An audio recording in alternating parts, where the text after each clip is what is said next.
Assembly Finance Committee meeting for January 8th to order.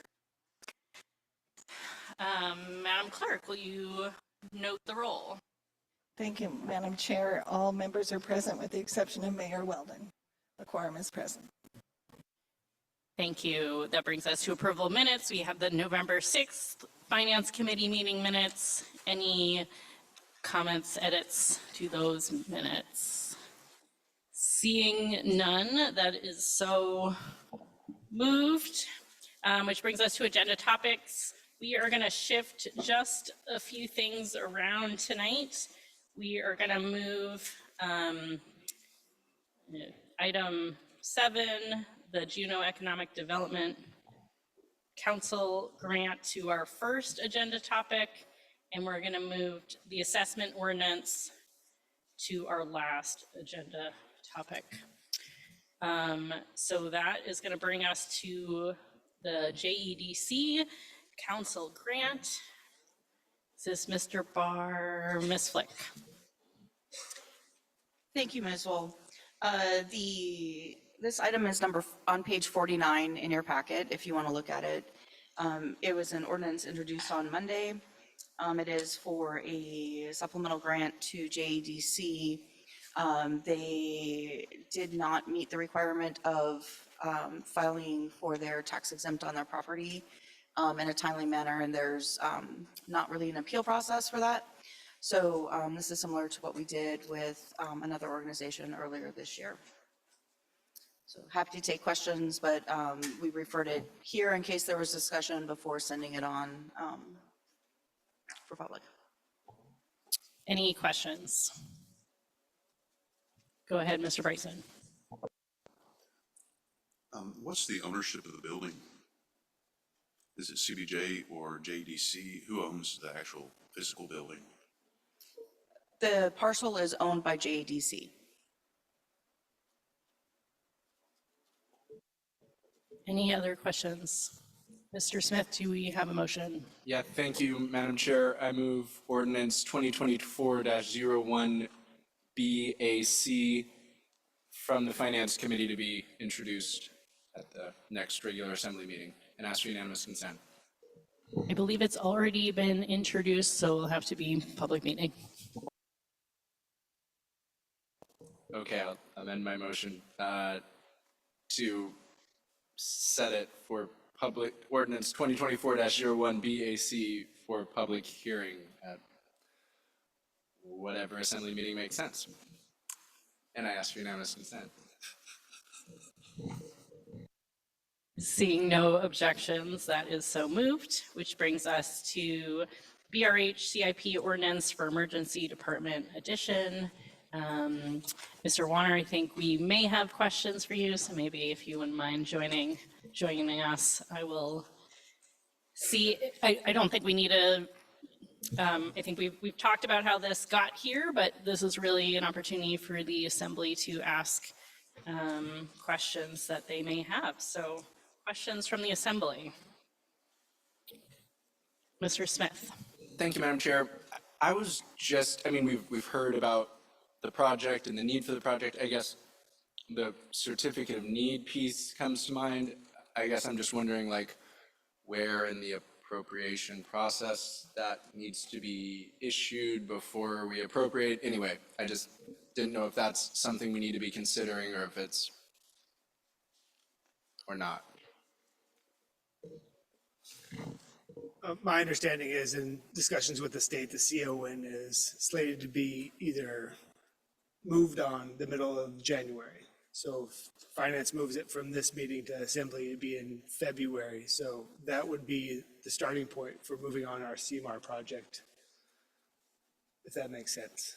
And so that's the quickest we can get this project moving forward, is kind of how you guys are moving it forward. Does that answer your question? So if you guys move it from here to Assembly on February 3rd, is that the next meeting? I think so. Second?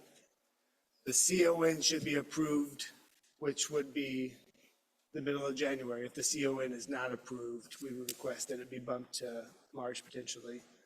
But our goal is to move this project forward as swiftly as possible once we get all the approvals in place, both the CON and the appropriation.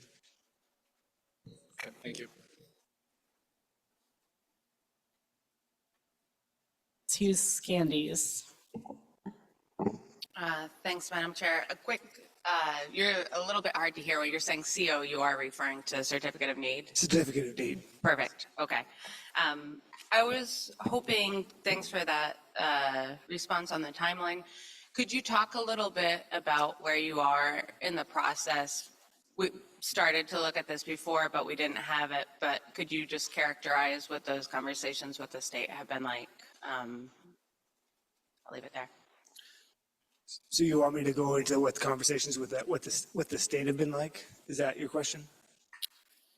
Yeah, I think if you could just describe where you're in the process, you've been waiting for the certificate of need, this started to get calendared, we didn't have a certificate of need. So if you could just describe to us what's happened thus far, what those conversations have been like, that'd be appreciated. We've had multiple meetings with the state and conversations about the CON and multiple other subjects, including our critical access request. At the last meeting with the state, they said that they'd move on our certificate of need in the middle of January. So that's why we think it should move here in the middle of this month. So to follow up on that, conversationally, the state has already shared it's going to be approved, it's just going to follow the state timelines, and that will be in the middle of January. Is that correct? They said they'd make a decision on it in the middle of January. They never characterized it as an approval. Okay, thanks for that. Mr. Kelly. Thank you. I think I would keep my fingers crossed about us getting approval in the middle of January, but let's say we don't. I noticed that the text of this ordinance basically restricts it from being spent until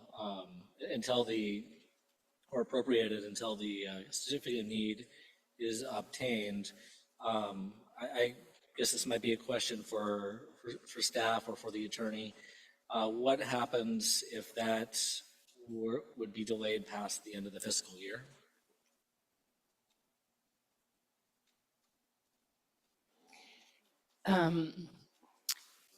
Ms. Flick, do you have, Mr. Kelly, I'm going to take a stab at an answer to see if it's really the question that you're asking. This is a capital project, so once the assembly appropriates, makes an appropriation for the capital project, it stays active until the capital project is done. So that could happen at any time, and if for some reason the CON didn't happen until July and you waited to take action until then, the appropriation would become active in July and it would stay with the CIP project. Thank you. That does answer my question. Ms. Hughes Scandies. Thank you, Madam Chair. Mr. Warner, we were just talking about this a little bit, but could you characterize the hospital's overall financial experience over the last several months? Obviously, it's been tumultuous a little bit here, and I think it would just be helpful to have for context. Yes, thank you for the question. This morning, my CFO closed out the month of November. So year-to-date, Bartlett has a margin of $5.9 million to the positive, which is a difference of $10.9 million from where we were at the same point last year. So we were at negative $5 million through November last year. So we've had a substantial swing in operations. Most of those were done through changes to staff, contracts, plus closure of multiple services that the Assembly knows of. Does that answer your question? It does. I'll wait and see if anyone has any questions. Ms. Hall. Thank you, Madam Chair. And Mr. Varner, knowing that construction costs have skyrocketed in the last couple of years, post-COVID, are you accounting for that in your proposal and in your estimates? Some of that was considered in the estimates, but with every construction process, you can't be exactly right when you come up with an estimate. We've had multiple discussions with the engineering department. So as we go through the CMAR project, we'll kind of set this as the guidelines, is where we're going to keep the project within scope of these dollars. Ideally, we don't have to come back and ask for additional appropriations.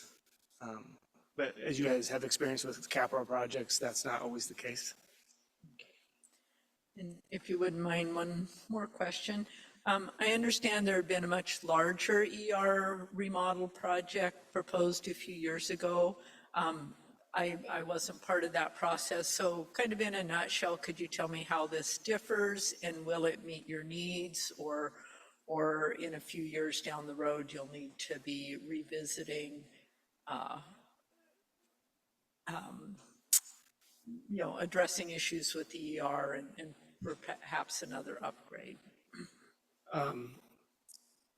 I wasn't here for the whole ER project before either, but my understanding, it was a much larger project in scope. The CON was approved for that project, and I believe the budget was a little over 20 million. Deb might have the background on that.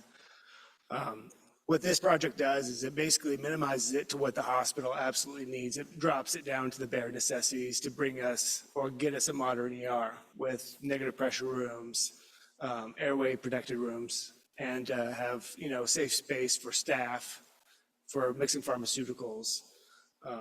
Barring any large increase in population in Juneau or massive changes to the cruise industry, this should meet our needs into the future.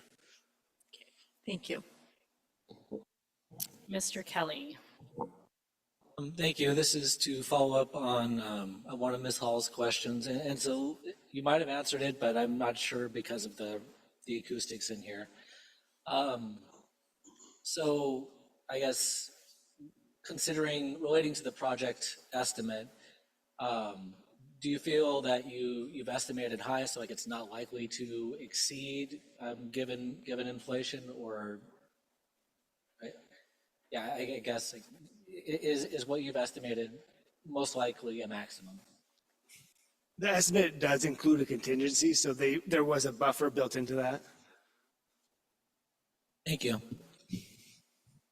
I'm going to get one in here. Really appreciate the memo. Thank you for the background there. I'm definitely curious about the certificate of need.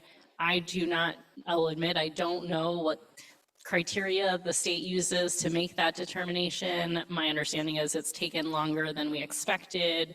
Can you maybe walk us, and I realize you're not the state, but maybe walk us through kind of what your understanding is of how they make that determination? Are you feeling confident that we're going to get there? And if not, what would be the reasoning? I'm not 100% up to speed on the certificate of need. We did submit the certificate of need application back in August, and typically they respond within 30 days. We got an extension almost immediately upon submitting that. This was in the midst of us going through the closure of RRC, the closure of the crisis center. I don't know if that played a role in it. The state has been concerned, and as well the feds have, as to the financial viability of Bartlett. Having been able to post, 7 months of positive financial lines, I think helps our case with this. As to whether it was needed, they demonstrated from a patient care standpoint, it was needed when they approved the first CON, so I don't think that's a consideration. I think they want to make sure that Bartlett's viable. That's my take on the situation. Thank you. Super helpful. Ms. Hughes-Candies, did you have another question? Thanks, Madam Chair. Yes, and thank you. That helped paint the picture a little better for me. Just jumping back to the overall hospital financial picture, because that's been something that's given me pause. We first saw this when things felt less secure. We just saw the negotiated contracts in our packet on Monday. You seem pretty confident that we've turned a corner and we're in a much better place than we were.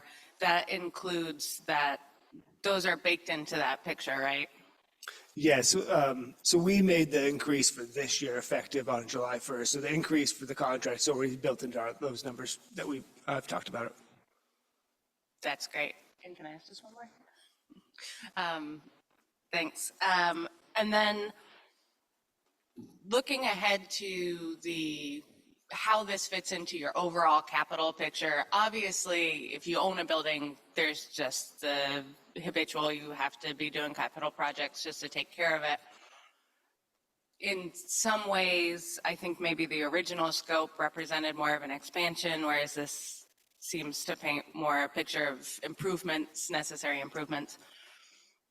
Could you talk a little bit about not summarizing what your 20-year capital outlook is, but do you think that this represents maybe a pause on capital projects that aren't just operation and repair? Basically, do you expect capital projects, is the board looking at anything that's an expansion, like that is a capital project?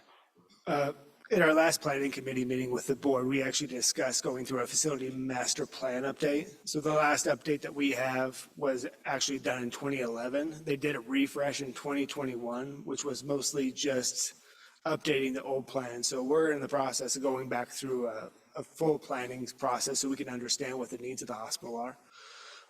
There is nothing on the near horizon that I can say for sure that's coming up.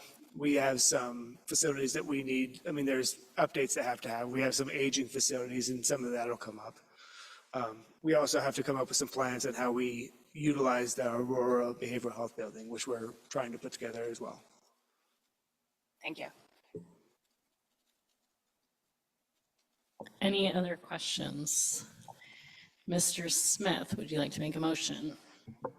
Thank you, Madam Chair. I would move that ordinance 2024-01BI be set for public hearing upon receipt of the certificate of need from the state of Alaska. And I'd ask for unanimous consent.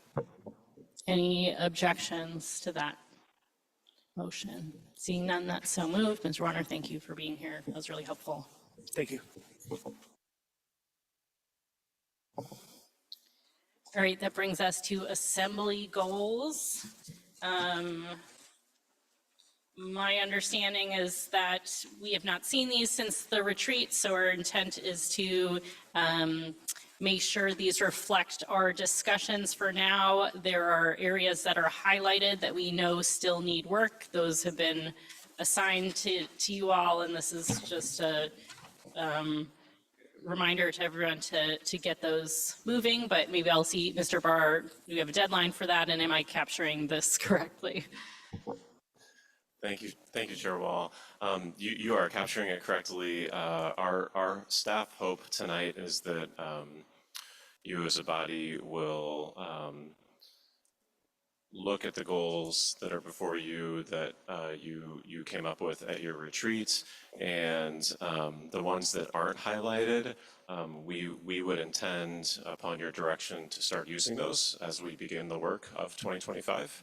And I don't necessarily have a timeline per se on the highlighted ones, but sooner the better, right? So happy to engage on any of those three with the assembly members that volunteered to work on those as well. Any questions or things that people noticed that they wanted to change or otherwise discuss?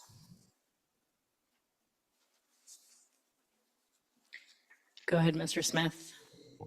Thank you. Mr. Barr, what's the schedule for when will we see these at a COW and then adopt them at a regular assembly meeting? Is that kind of how we do it? Or just at a regular assembly meeting, maybe? Thank you, through the chair. I think that's will of the body. We could certainly bring them to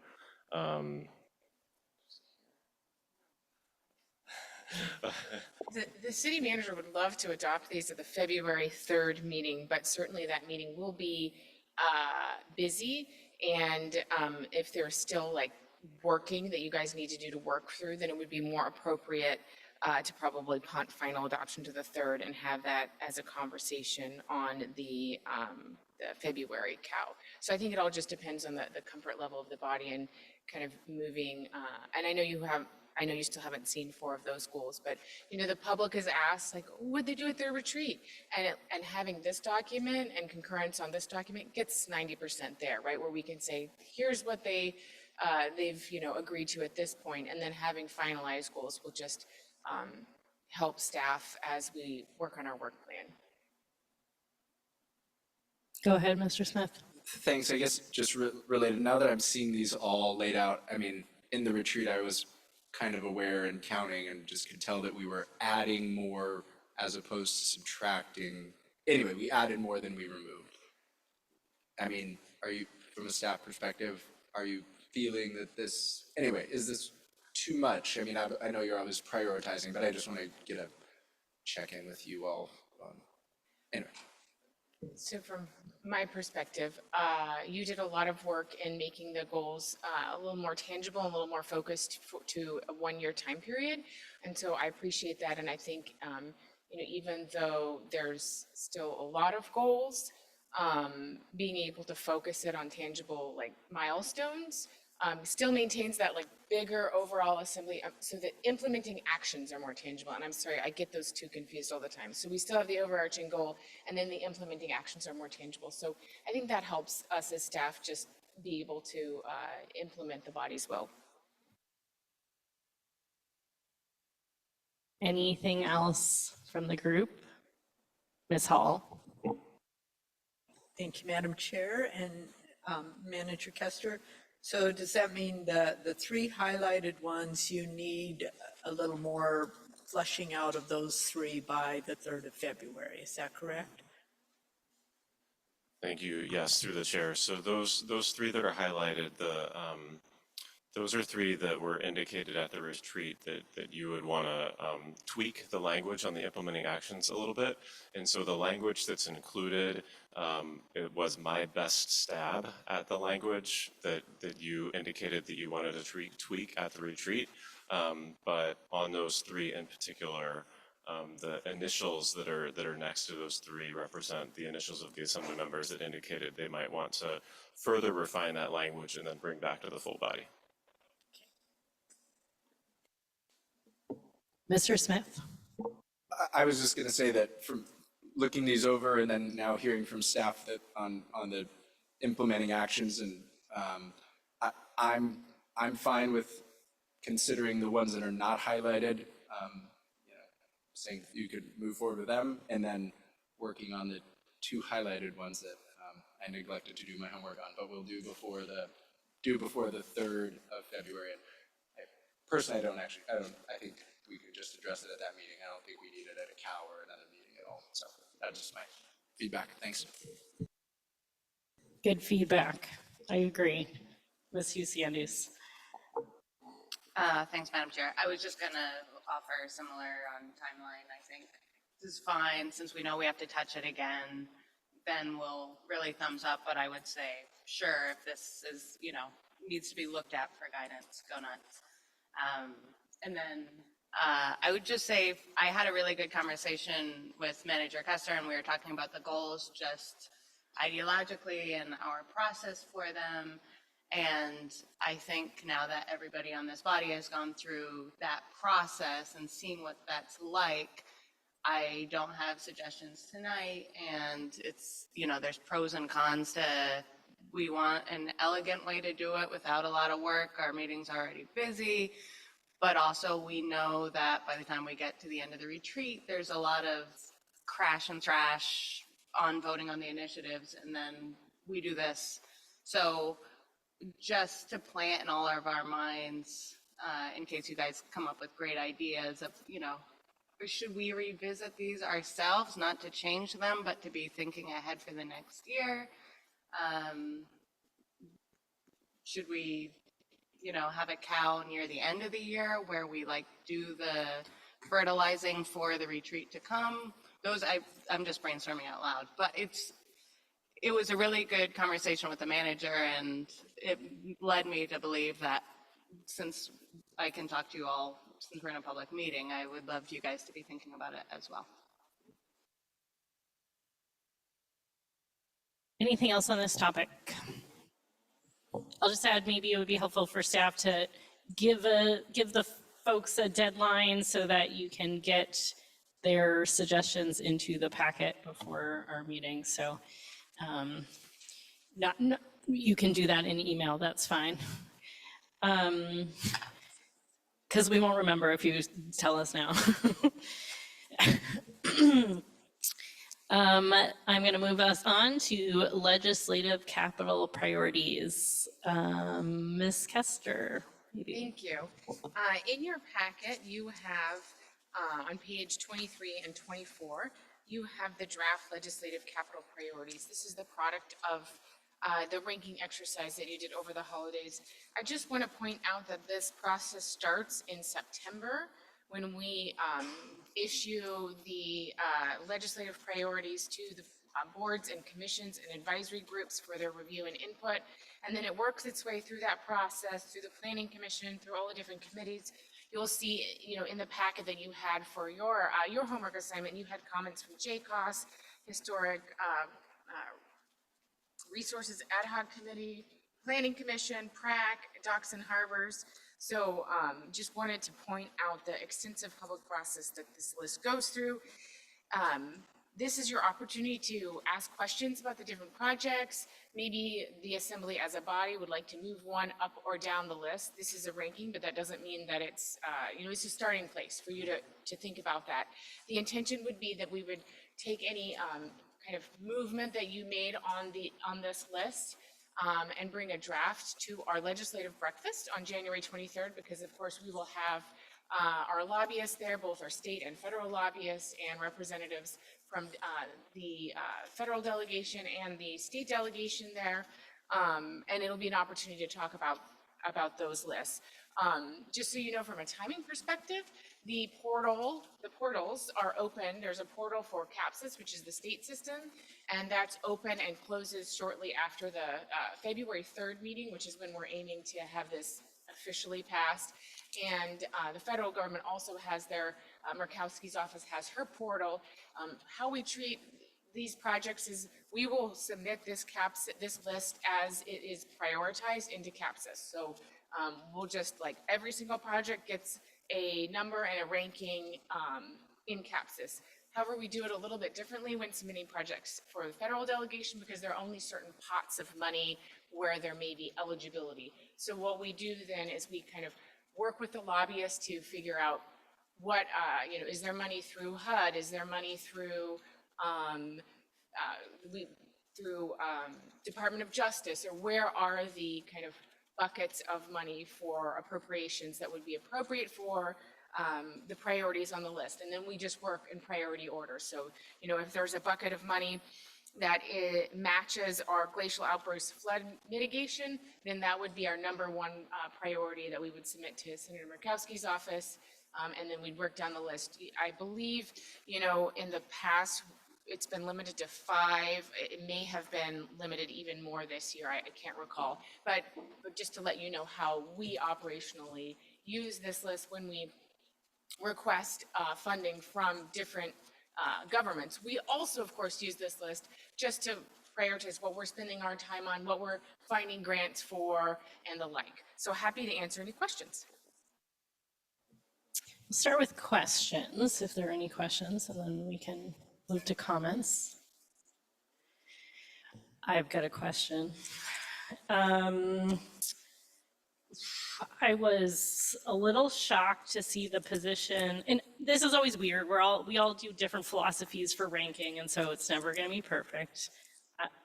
And I probably do a different thing every time, so I'm imperfect also. But I was shocked to see how low the Capital Civic Center was on this list, and in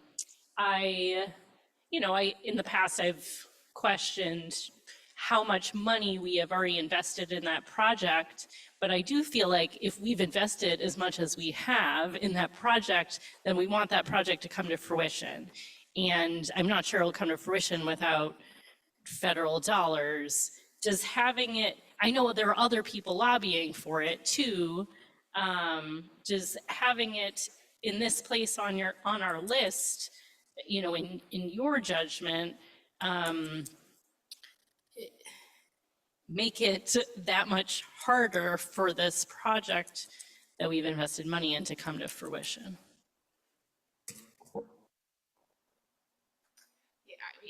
I mean, I think the answer is yes. Certainly, you want a project to be higher up on the list. In the past, Capital Civic Center we have submitted it as a project both to the state and federal delegation because there's been a bucket of money that kind of corroborated with that use. It's a highly competitive bucket, for lack of a better word. Congressionally directed spending gets funneled through things like teen homeless centers and the interior and, you know, those types of like facilities. There's not a lot, at least in my experience up until now, there hasn't been a lot of funding available for this type of project. So I would say it's, you know, always better to have a project be a higher priority. It's always better to have, you know, more local funding appropriated to a project to make it more competitive, but it's certainly still in the running on your list. Mr. Bryson, then Mr. Steininger. Thank you, Madam Chair.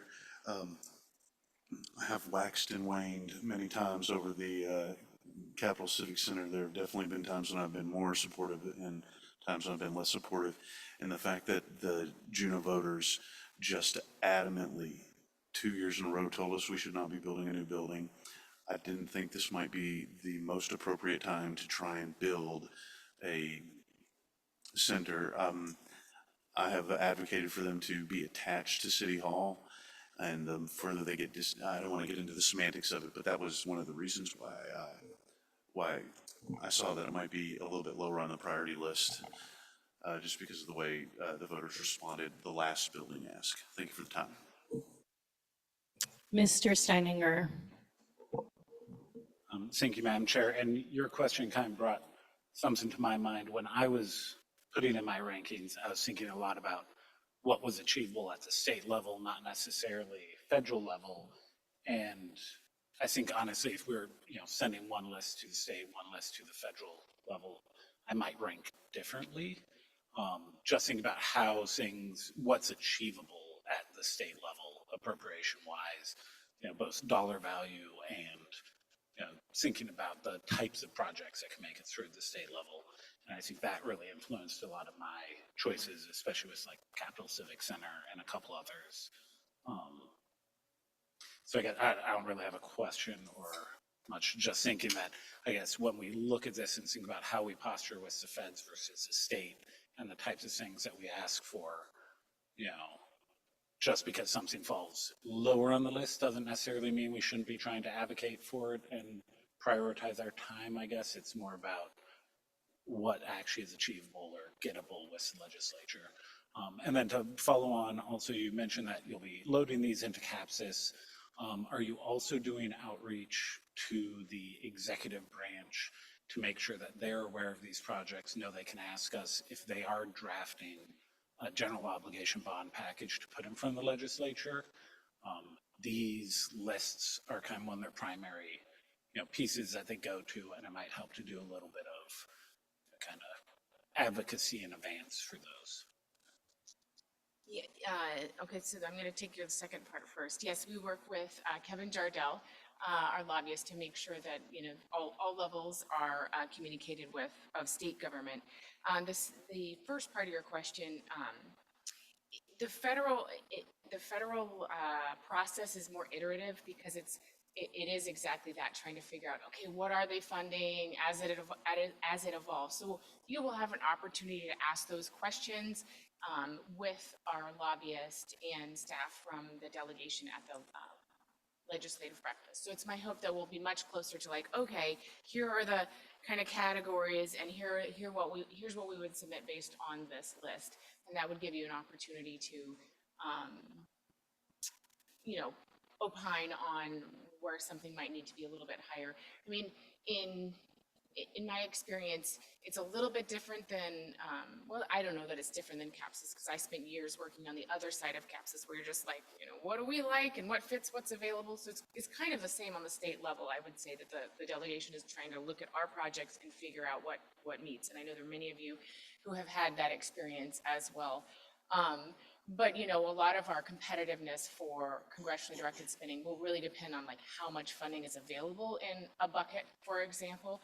So like even if glacial outburst flood response is our number one priority, if that's a very small bucket with lots of emergency response pressure on it, it might not be the most competitive project. So it just varies a little bit from like, even though we rank it, that doesn't necessarily mean that that's how the staff for our respective delegations are reviewing it. They're trying to plug us in, right, to the best opportunities that we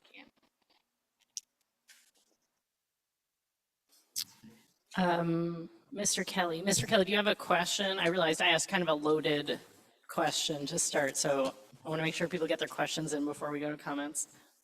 Actually, I was kind of wondering if we were approaching comments yet, so. I'll just see if anyone else has questions. Ms. Hughes-Candies.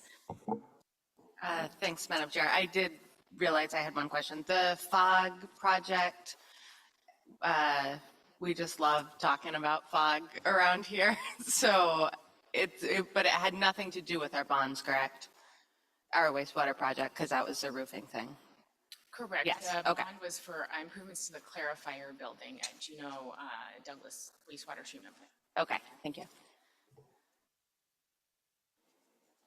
Any other questions? Mr. Steininger.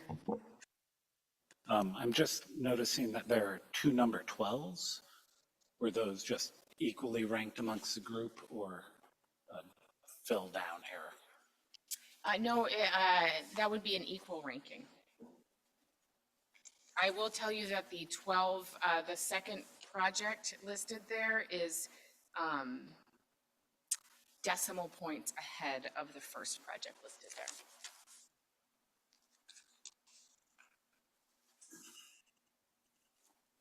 Mr. Smith? So just to confirm, there are 19 projects on here, right? Okay, it's just that they're noted, there's two 12s, okay, thanks.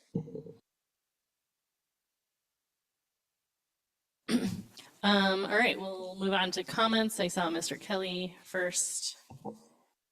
Thank you. I was also noticing that I thought Capital Civic Center was ranked a bit lower than where I would expect given the investment we've already made.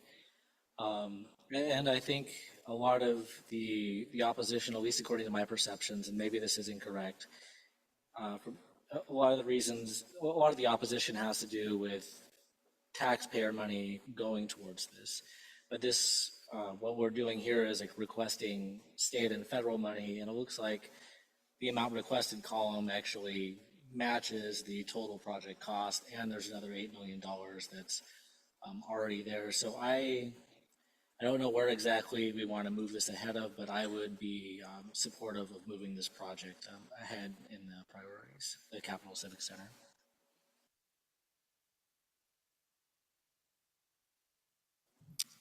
Ms. Hughes-Candies.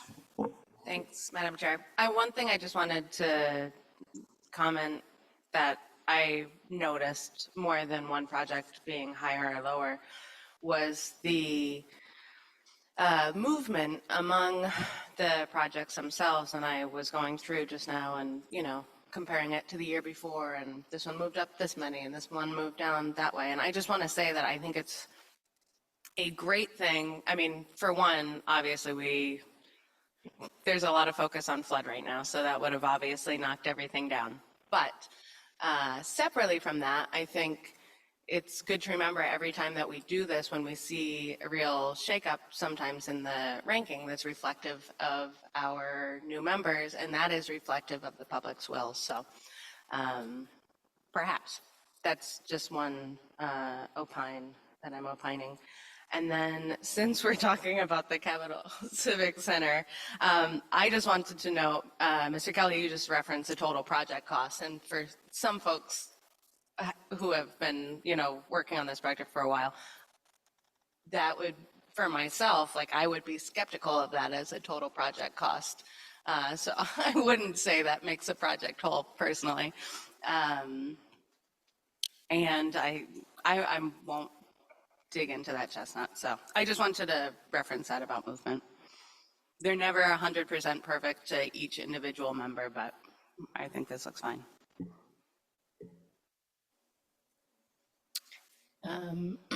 Go ahead, Mr. Smith.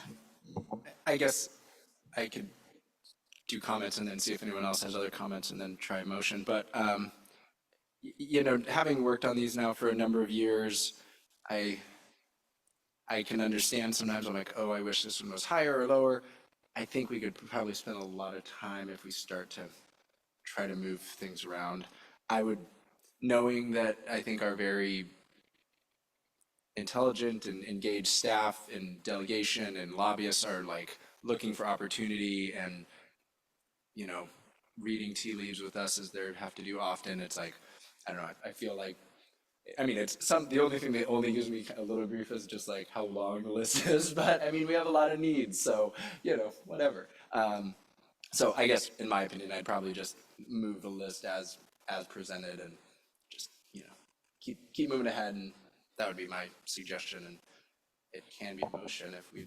Maybe you should kick off with a motion. Okay, Someone can very amend it if they would like. Thank you, Madam Chair. I would move the FY 2026 draft legislative capital priority rankings as presented here to the next appropriate place, or adopt them, or whatever you want to, sorry.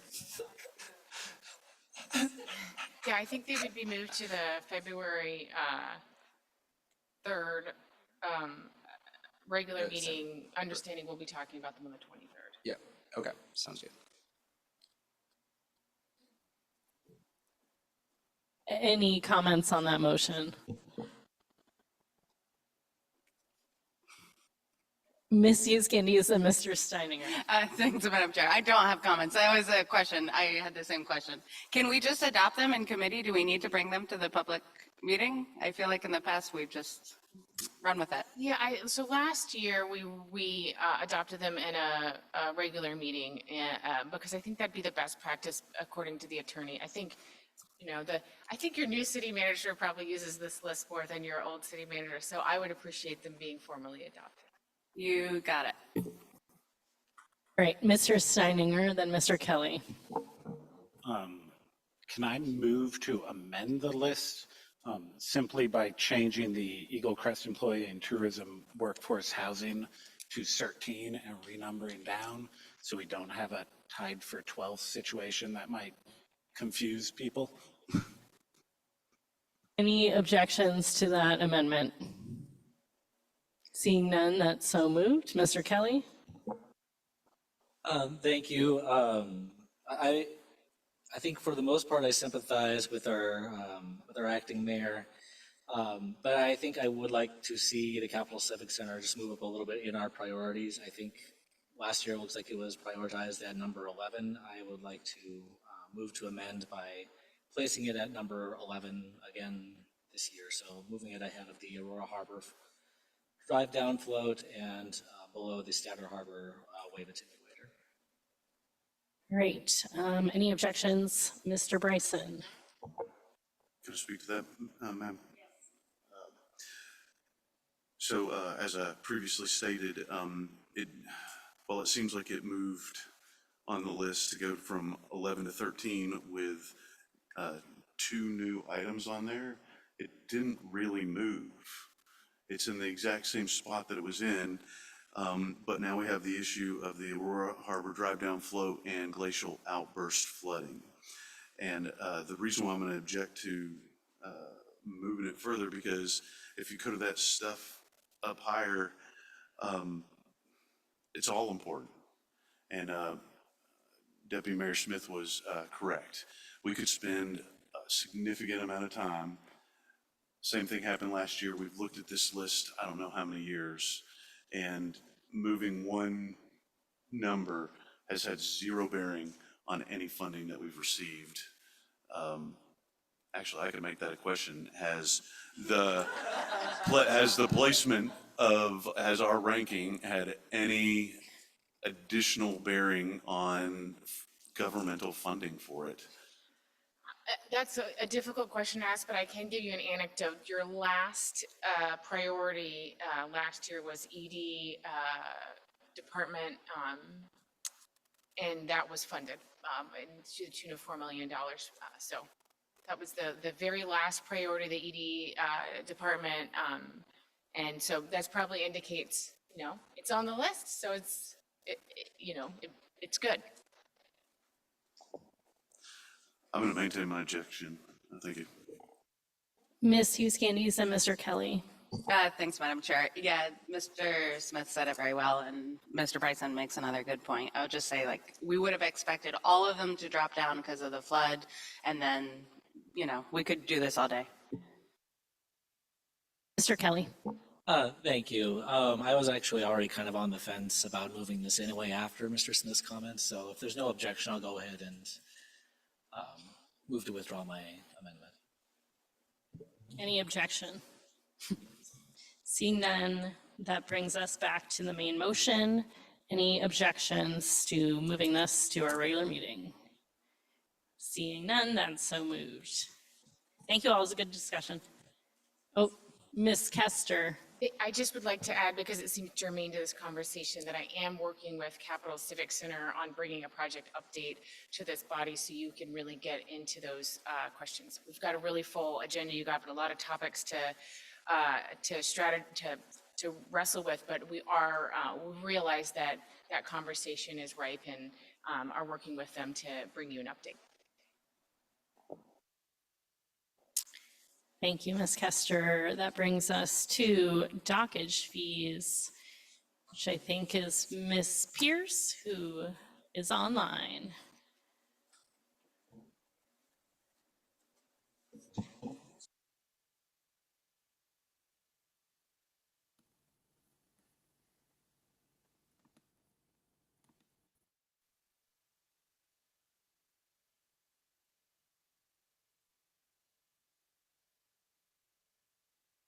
Ms. Pierce, do you want to try your sound and see if we're hearing you? Can you hear me? Very faintly. Can you speak any louder? I will try to project my voice, which is really challenging because I'm homesick. So I will do my best, and please let me know if I'm not speaking loudly enough, and I'll endeavor Ms. to Pierce, speak loud. it does seem like it's not your voice and more your audio. I don't know if you have a different microphone or we have a different one, but I can tell you're speaking loudly and yet you're quiet. If you We're could going just to work give- on our end too. If you could just give me a moment, I can call in using my phone as audio, and that should solve the problem. So, Madam Clerk, when you see a phone number pop up, please move that over. And if you will just bear with me for a minute, I'm going to grab my headphones. All right, she is going to call in. And we're going to take this moment to go get some cake. We'll be back in 5. Make sure Miss Pierce knows we didn't disappear.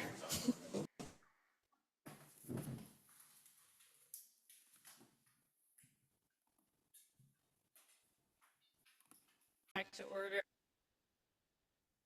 Miss Pierce, thank you for allowing us to use that as an excuse to get some cake.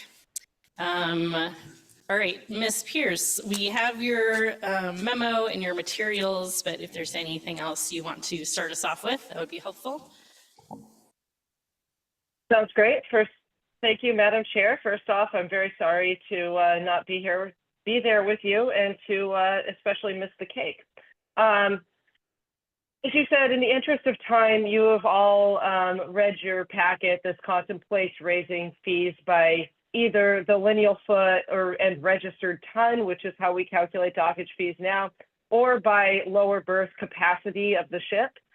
It's an important distinction that we are not charging per actual passenger. That's a passenger fee and subject to everything the passenger fees come with.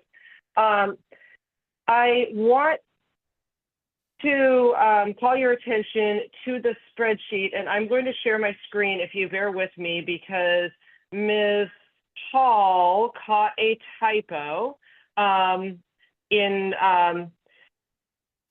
my spreadsheet that I submitted to the packet. It does not change the overall seasonal revenue. That was a different formula, which I've highlighted. It does change the revenue for the $7 per lower berth per call. I had a typo in my formula across that whole line, unfortunately. But that said, I do want to call the body's attention to, if you can see my mouse, these two options. Doubling our fees effectively for lineal foot and registered ton, and charging $7 per lower berth puts us pretty close to the same amount of revenue. As you can see, doubling the fees for under our existing structure is quite a big penalty to the smaller ships, the luxury fleet. So that is the rationale for the new or revised scheme that you see here. I also included a $5 option in case we wanted to make an incremental change, but would advocate for the $7 option. And you will also see here some of the types of projects that can be funded with dockage fees, things like shore power, the small cruise ship terminal, things that we have been applying for grants for many years. We have some major maintenance to do on the Seawalk. Of course, we have some Seawalk projects that we're looking at funding through passenger fees. And then also, we learned today, Mr. Yucatel learned today that the Archipelago lot is coming up for sale. If that were to be Docks and Harbors property, that may be an option as well. Interrupt you But quick, yeah, Madam Clerk. Just to note for anyone on the assembly, as well as anybody watching online, the screen that Ms. Pierce is sharing is in your supplemental materials with the supplemental documents that were provided, and it's under the supplemental materials in the online packet. that's correct. Thank you, Madam Clerk. And under the supplemental materials, in that version of the spreadsheet, there is a typo in the $7 per lower berth line. However, the seasonal revenue line doesn't change. So I will stop sharing. I think you get the idea. And challenges working on a very small screen here. I think you. I just want to make sure the body is clear for a second here, because we got multiple tables.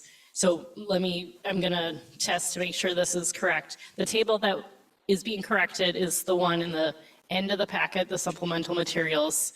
The version online has been corrected, but the one in our hands this is not. This is the first time that you were seeing the corrected version. And so it's not online, it's just on our screen. It's not online. It's just on my screen.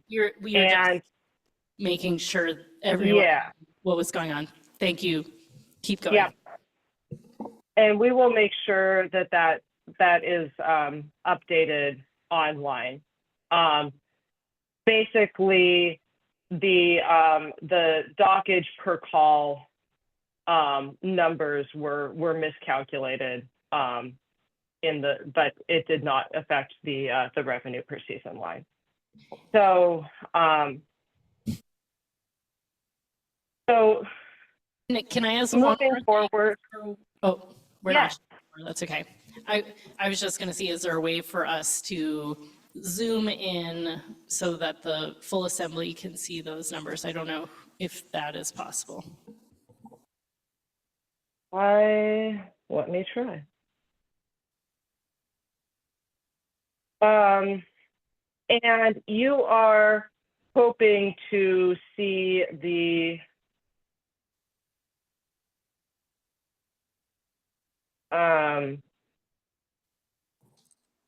I think that is big enough if you could just point out which ones are being corrected. I'm sorry, you're doing a great job. We just don't have eyes on all of it, so we're just trying to get on the same page. Okay. I apologize. So the revenue per call and the revenue per season under the $7 has changed in the bottom line. However, the revenue per season under the $7 has not changed.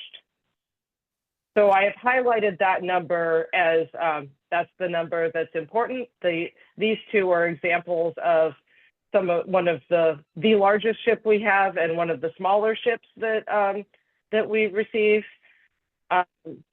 and the seasonal number where we are looking at a comparison of currently we're collecting about $2.5 million in revenue, and either doubling under our current scheme or moving to a $7 per lower berth scheme would put us in the neighborhood of $5 million in revenue. Excellent. I think I'm clear. Everyone else clear? Okay. All right, Ms. Pierce, you can keep going. Thank you for walking us through that. All good. Can I stop sharing my screen now, or is there anything else that you need to see? I feel like I was a little premature before. You can stop sharing your screen. Okay. Always a little bit difficult to read the room remotely. So moving on to the types of expenses that we can use dockage fees for. I had a list in your packet. I think Director Flick is well equipped to describe that in a more eloquent way than I can. So rather than moving forward and having her correct me, I'm going to defer to the director on that, if that's okay. Thank you, Ms. Pierce. Through the chair, when we collect fees for a service, such as dockage fees, the revenue generated needs to go back to that service. So we would need to keep those fees within the dock enterprise and utilize that revenue for things associated with the dock. As with any of our special revenue funds and enterprise funds, there's a lot of things that you can do, the direct service, auxiliary services around that direct service, but we couldn't spend it on something completely different or outside of kind of the dock arena. And like a really horrible, crazy kind of example, you couldn't raise fees at Bartlett, which is an enterprise fund, and shoot the additional revenue over to the docks. So you would want to, if you raise fees at Bartlett, it should reside within Bartlett and be used for that service. So if we raise dockage fees, we would want to expend those revenues within the scope of the docks. Just a quick question on that, Ms. Hughes-Candies. Maybe I'll wait, Madam Chair. It's not so quick. Let's make sure staff has said everything they want to say on this topic, and then we will open it up for questions. Thank you, Madam Chair. That sounds great. What I am looking for tonight is some direction on how the body would like to move forward, and then law will draft an ordinance, which will come back to you. I also will note that we have received a letter from CLIA requesting that we provide 2 years' notice before raising these fees. So I think now is a good time to open it up for questions, and I'm happy to field them. Thank you, Ms. Pierce. I see Mr. Bryson.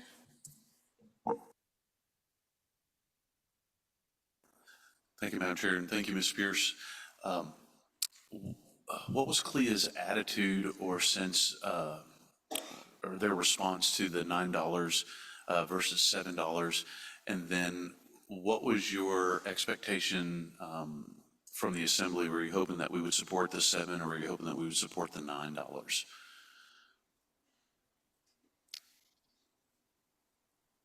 Through the chair, thank you, Mr. Bryson. It's actually $5 and $7, with $7 being the higher number.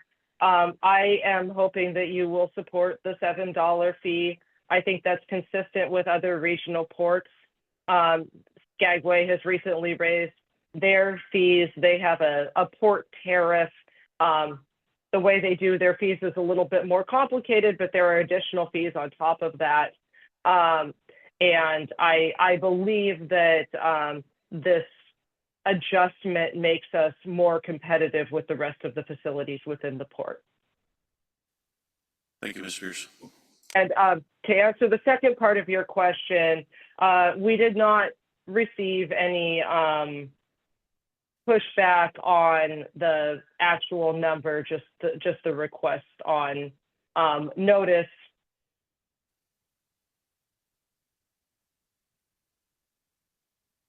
Ms. Atkinson, then Ms. Hughes Candies. Thank you, Madam Chair. Ms. Pierce, you mentioned the clear request for a 2-year sort of lead time on a dockage fee changes. I know we were talking about 1 year. I guess I know for some of the bigger sweeping changes with, like, you know, per daily limits and that kind of thing, we've typically done 2 years in advance. What are your thoughts on the 2 year versus 1 year? Do you think this is equally impactful if we were to do it only in 1 year? I've had previous requests for a 1 year period for this type of thing. And so I will leave that answer there.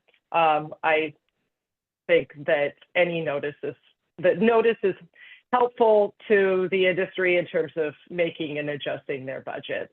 But, you know, we also need to move forward with our fee changes. So I probably stand by what's in my memo with 1 year. Ms. Hughes Candies and then Mr. Steininger. Thanks, Madam Chair. My question was for Mrs. Flick, or Ms. Flick, and it was back to what we were talking about with the dockage fees, because you looked down for 1 second and I started to lose you, and I feel like it's useful context for this conversation. So dockage fees being different than passenger fees, for example, on terms of the restrictions, but could you restate, you use the example of Bartlett, you raise fees, you want it to be used in that area. Is that a matter of code or best practices? You know, the user should pay for the associated costs. Through the chair, Ms. Hughes Candies, I would classify that as best practice. I don't think it's in code, but that is general best practice financially, that if you are charging fees for a particular realm of service, those fees should go back into that realm of service. Gotcha. Just wanted to make sure I understood what you're saying. Mr. Steininger. So I have a question for you, Ms. Pierce, on your recommendation seems to be to move to the $7 per lower berth rather than the doubling of the existing fee structure of the foot-ton basis. kind of based on the numbers, it looks like that is, advantageous for the more expensive, the larger but lower density ships than it is for the higher density ships. Based on my kind of back of the napkin math, it looked like about a 20% reduction in dockage fees for those more expensive, where those, smaller passenger count vessels, and like 128% roughly increase in fees for the higher density ships. Can you speak a little bit to, why you're making that recommendation? Just thinking about how these fees get passed on to passengers. I would think it would be more noticeable to a passenger on those higher density ships that's paying a smaller cost for their cruise, that then that additional fee getting passed in there is a larger percentage change in the total cost of the cruise, and then providing savings to the more expensive cruises. Kind of how that impacts the cost of a visit to Juneau for a cruise passenger, if our fee structure incentivizes, more expensive, higher cost cruises.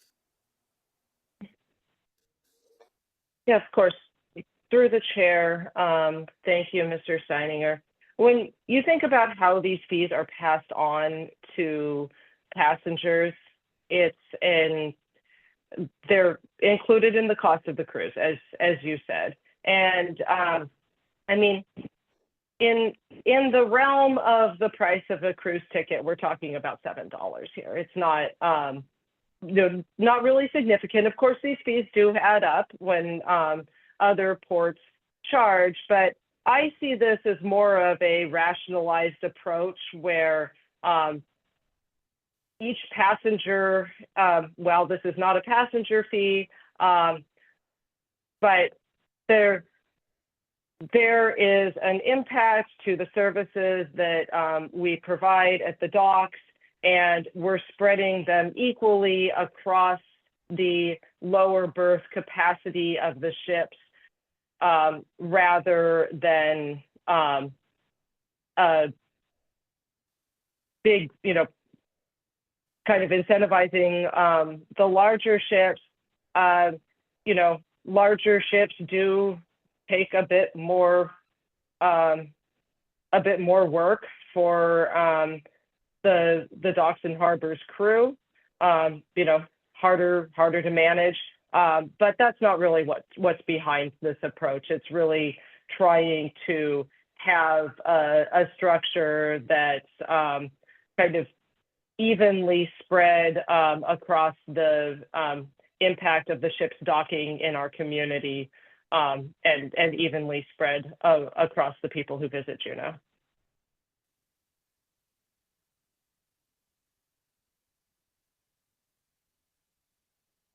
Other questions? Ms. Hall.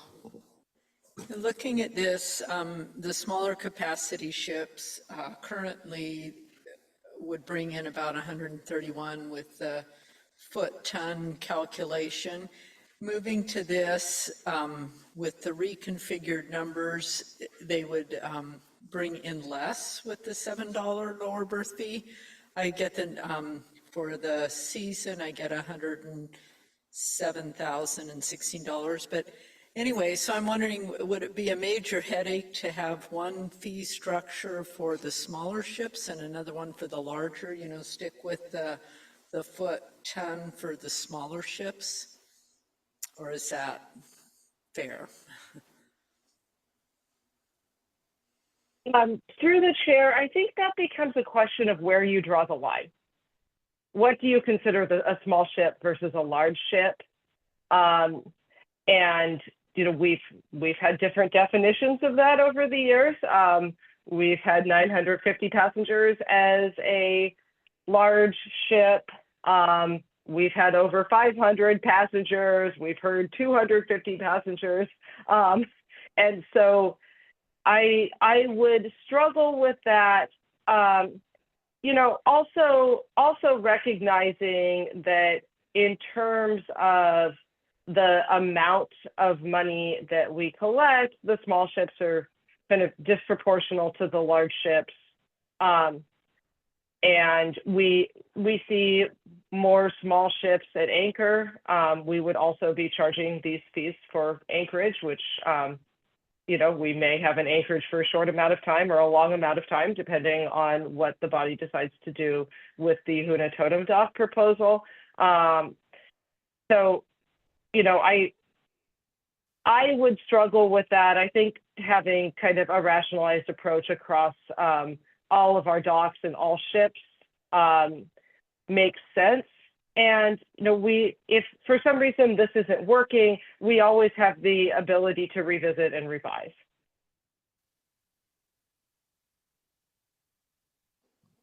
Ms. Hughes Candies. Thanks, Madam Chair. This is a follow-up on Ms. Hall's question, which is an interesting one.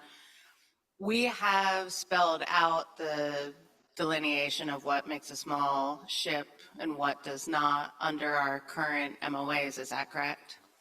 Mm-hmm. Yeah, we use 950 passengers in the MOA. Sorry, through the chair. Okay. And,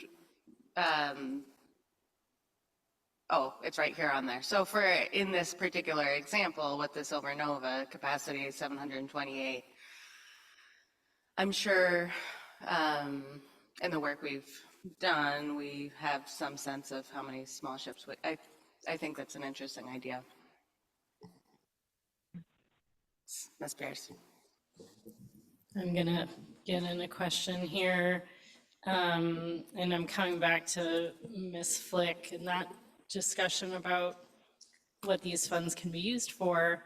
I certainly understand the practice of keeping the funding related to the users, but in my mind, the users show up, they're paying for access. Yes, they're walking on some wood to get to our community, but then they're in our community and they're using a lot more than our docks. I feel like docks enterprise, we've made up that rule about what is included in the docks enterprise. I'm not really sure I see any philosophical reason that we couldn't, as an example, use some of these fees to help improve the user experience or mitigate the impacts of people coming ashore. Does that not jibe with your, best practice? Thank you, Ms. Wool. I think the challenge with applying a specific fee to bringing a boat to the dock and the services provided in that, we might be able to make an argument where it's okay to pay for certain tangential services, but we should be collecting fees to cover the cost of providing the service that the docks are providing.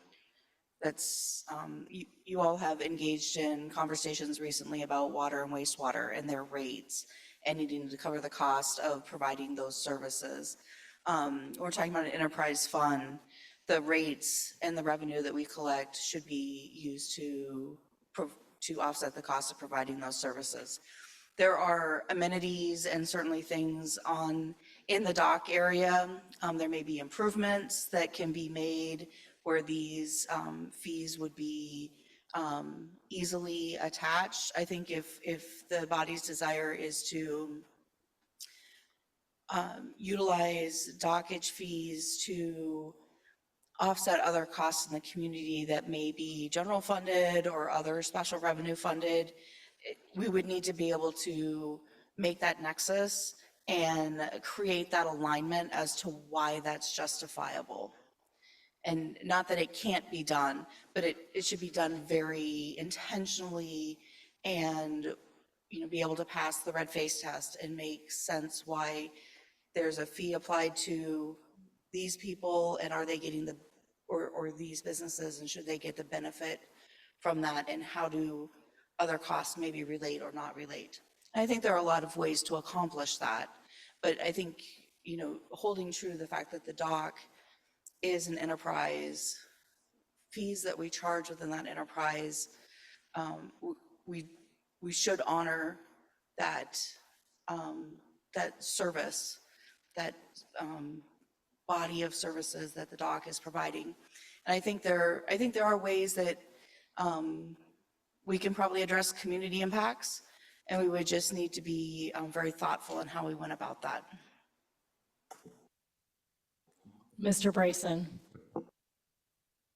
Thank you, Madam Chair, and thank you, Ms. Flick. We kind of already were in this lawsuit. We've already gone through this conversation.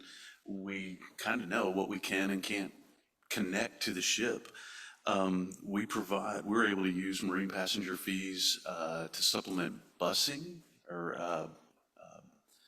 and Madam Manager, I'm kind of asking these in a question. I believe that we are providing money for buses, or we should be able to, bathrooms, Capital City Fire and Rescue. I thought we were able to allocate some money for like an additional ambulance that's available downtown, or even the hospital should have a connection to that. And then I know we pay things like crossing guards.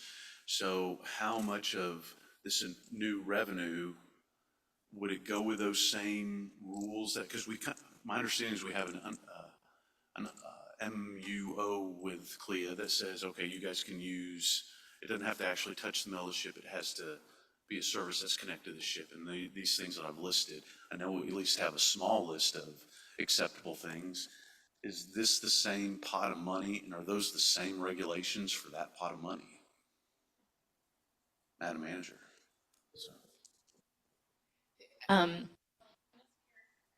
Ms. Pierce has got her hand raised, and Madam Manager, if you have addition, you can add on. Thank you, Madam Chair. These are not the same pot of money.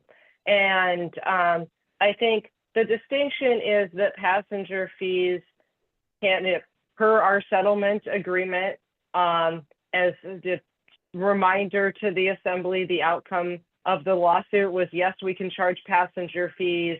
Yes, we can collect passenger fees at private docks, but that they needed to benefit the cold hard steel of the ship. That didn't work for anybody. So we drafted a settlement agreement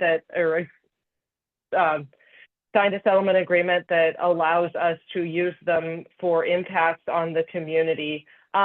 Basically, dockage fees are more to support the docks enterprise. We currently subsidize the docks enterprise with passenger fees because we don't charge adequate dockage fees to fully fund the dock operations of the docks enterprise. That's the type of thing that I would like to get away from, so that we can use passenger fees more for those larger sort of community impact projects, and use dockage fees to fund docks and harbors as you know, they should be funded, and as the private docks operate by charging market competitive dockage fees. Madam Chair. Go ahead, Mr. Bryson. So by collecting the appropriate amount of passenger fees, we can then cover all of docks and harbors costs. So that'll free up general funds that we won't need to then allocate to docks and harbors. Is that what you just said to us, Ms. Pierce? Through the chair, almost, Mr. Bryson. By collecting an adequate amount of dockage fees, that frees up passenger fees. There's no general fund in this discussion right now. So to clarify, the passenger fees are the fees that can go to like extra buses and extra ambulance, extra EMTs. So we then would That's have correct. more control over the things that do impact. This is how we get the impact on our community. I don't need to discuss anymore. Let's go with that $7. Mr. Kelly. Thank you. I actually kind of like where Mr. Bryson was going, but I also wanted to ask another follow-up question on the best practices. Assuming that we do get something of a surplus from these, would it be consistent with best practices to also maybe expand the services beyond just the time frame of when tourists are there? For example, like having the, I don't know if this is still the case now, but I remember when I used to live in West Juneau, I would walk the docks and like especially because it was during the pandemic and the docks were pretty, free and open. So, but like during the winter time, they would all be covered with bags and unusable. Would it be consistent with best practices to use these extra funds to have emptying usage of these trash cans or the bathrooms or other things that maybe the community members could use year round, but still consistent within the confines of the dock itself?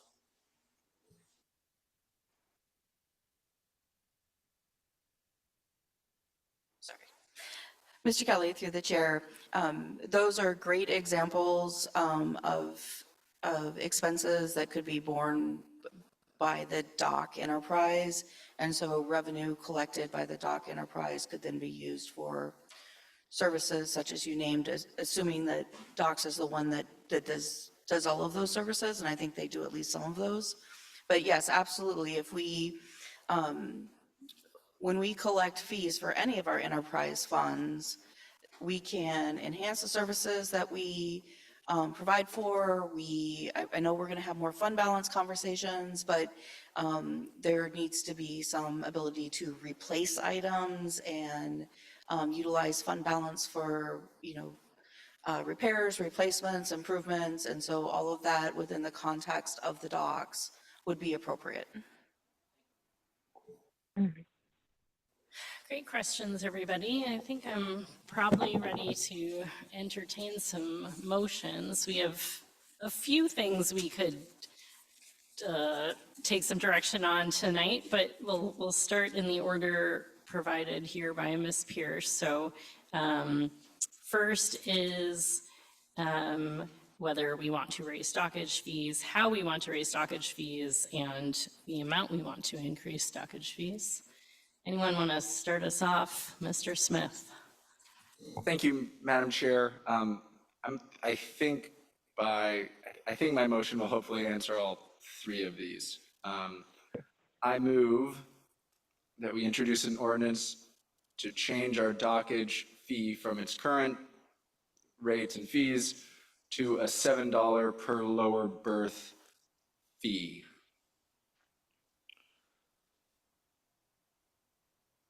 Do you have a time frame in mind if you want to add that to your motion? I can do that. I wasn't sure if people wanted to do those separately, but I'll do it. I'll do it as one. And I would ask that those take effect for the 2026 cruise season. Objections to that motion? Mr. Bryson.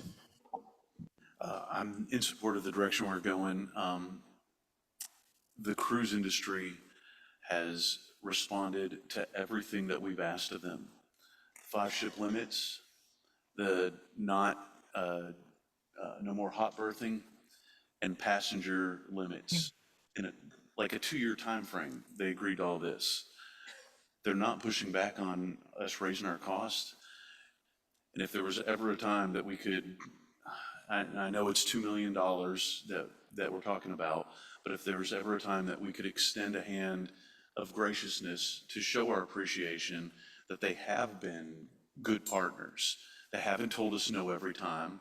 And I know that we are not a completely cruise line friendly.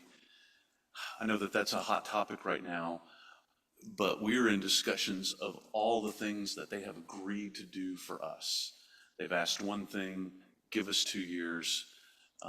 Could we make it the 2027? And that'll be my amendment. Thank you, Madam Chair. Is that a formal amendment? Any objections to the amendment? I saw this hand first, then those guys. Sorry, I'm trying to see everyone and I'm struggling, so, well, I'll do better. Go ahead, Ms. Huescan. Thank you, Madam Chair. I will object to this. I think the 1-year timeframe sounds good. We've heard from Ms. Pierce that that was previously what was requested. I would push back on the notion that the cruise ship industry has given us everything we asked for. I feel like staff would probably be able to provide some examples of, we continue to work towards negotiation versus litigation, but it is not always a rose and violet filled path. I can think of some very spicy letters we received as we tried to pass our own budget threatening essentially litigation for using passenger fees for things that following the terms of our settlement suddenly weren't good enough. But I don't feel like I need to provide a super long list here. I will also just speak to timing as in terms of whether there's never been a better time to extend the hand of graciousness. We had a ballot measure from our community. There was a lot of money put into the campaign to vote that ballot measure down. It was a very close vote, so I think it is a time to continue making sure that we are adequately funding the enterprises that serve the cruise ship industry. And I feel like that is a hand of fairness, and I'll maintain my objection. Miss Atkinson. Thank you, Madam Chair. I'm also going to object for a lot of the same reasons that Ms. Hughes-Gandy has mentioned, so I'm not going to retread those, but I do want to emphasize that the sooner we get this going, the sooner we have more passenger fees to work with to improve visitor experience and also work on mitigation of impacts on our community. And Ms. Hughes-Gandy has already mentioned the very contentious ballot initiative that we just had, and I think it's important that we respond by doing what we can with this funding. So I will have an objection on that. Mr. Smith, then Mr. Steininger. No need for me to comment, thanks. Mr. Steininger. I'm going to actually speak in support of Mr. Bryson's amendment, not necessarily as a result of the request from the cruise industry, but when I'm looking at the Docks and Harbors budget, yes, we are giving $700,000 of marine passenger fees to Docks and Harbors to subsidize their budget, and having them have a fee that is letting them be self-sustaining is definitely what we should be shooting for. However, within that, their budget is expected to put about $500,000 back into their enterprise fund at the end of the year. So with that $700,000 subsidy from marine passenger fees, it looks like we're giving them a roughly $500,000 surplus. So a $2.5 million increase in fee collections, basically means they'll be running at a, $2.3 million surplus in the coming year. And, when you think about that and the statements that we can't really spend that money outside of Docks and Harbors, we can't use it for broader community needs. It's not money that's available for some of the immediate needs that we know we have in next year's budget. I think we have the ability to either maybe phase it in or just delay it until the following year, as Mr. Bryson's amendment, suggests. It's not a critical need in next year for Docks and Harbors to receive this additional revenue in order to operate. And so I have a hard time, doing this when we know that it's not necessarily, needed to make ends meet, and will be moving us into a position where we're making surplus revenues without necessarily a concrete plan on how those will benefit the community. I'm in support of moving to the $7, certainly.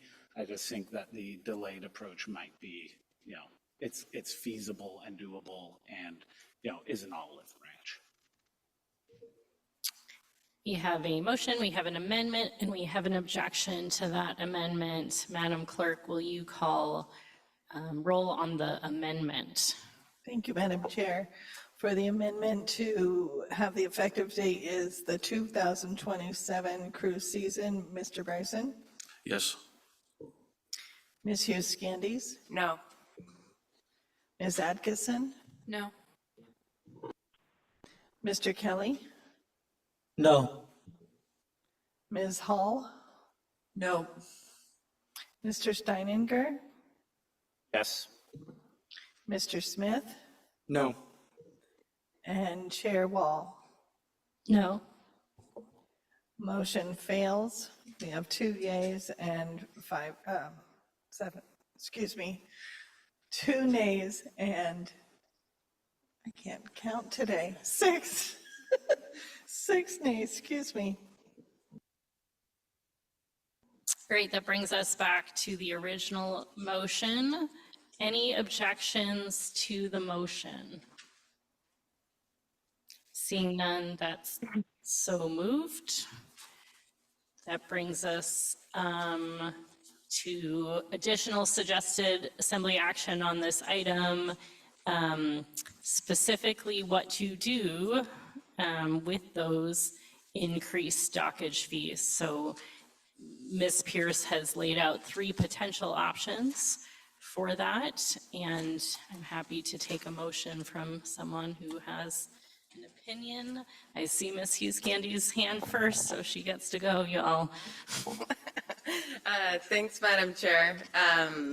I very much appreciated all the backup materials, especially the historical information. That was really interesting to me, and I had not seen the Botello letter before, so thank you for including that. Or maybe I had never read it in depth before.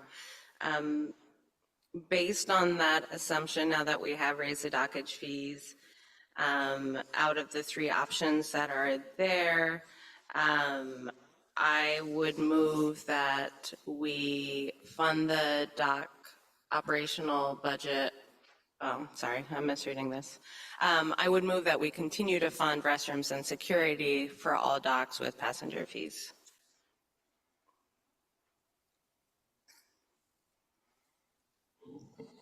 Just, which of these options are you choosing? Just. And that would be, if you're looking at the page 27, that would be the first one, is what I just read. Okay. Any objections to this motion? Mr. Kelly, then Mr. Bryson. I don't think I need to speak to, I'll yield to Mr. Bryson. Oh, I was going to ask a clarifying question to the maker of the motion, I think. So you, instead of using just dockage fees to take care of the all cruise line stuff? Yeah, sorry, let me withdraw, if I may, let me withdraw the motion and reread this, because I think I've crossed my wires here, and so I jumped right to it. Someone else have a motion? Mr. Bryson? I'm right in line with Ms. Hughes-Candy's. I would make the motion for the third option. We want to use dockage fees for as many dock operations as possible. That's where I was asking with my previous question, freeing passenger fees up can do more like buses, bathrooms, ambulances. And option 3 uses the maximum amount of money of dockage fees for the dock. And those related activities, it frees up money for us. I believe that's what I would, my motion would be for option 3 of that assembly action. I see Ms. Hall, then Mr. Smith. Thank you, Madam Chair. I object to that motion. Is what this does is in the agreement, the funds would go back to the cruise, back to the dock owners to provide the restrooms and security. So this additional maintenance fee would not be going to docks and harbors or to, it would be going to, as I understand it, I may be incorrect there. So, what are they using it for? There's no transparency on that. And also what agreements they have with the cruise lines. Maybe if we do that, we could add that we would like some transparency on their arrangements with the cruise lines. Thank you, Ms. Hall. So are you objecting or are you? Yes, I'm Okay. objecting to Okay. that motion. Ms. Kester, I saw your hand. Did you have some clarification for us? Thank you. I think that Assemblymember Hall clarified how to interpret these different options. I think that the key question that we're looking for feedback on is, do we keep continuing to subsidize with passenger fees, dock, restrooms, and security, as we always have? I will say we probably anticipated that maybe the body would choose to implement fees this year.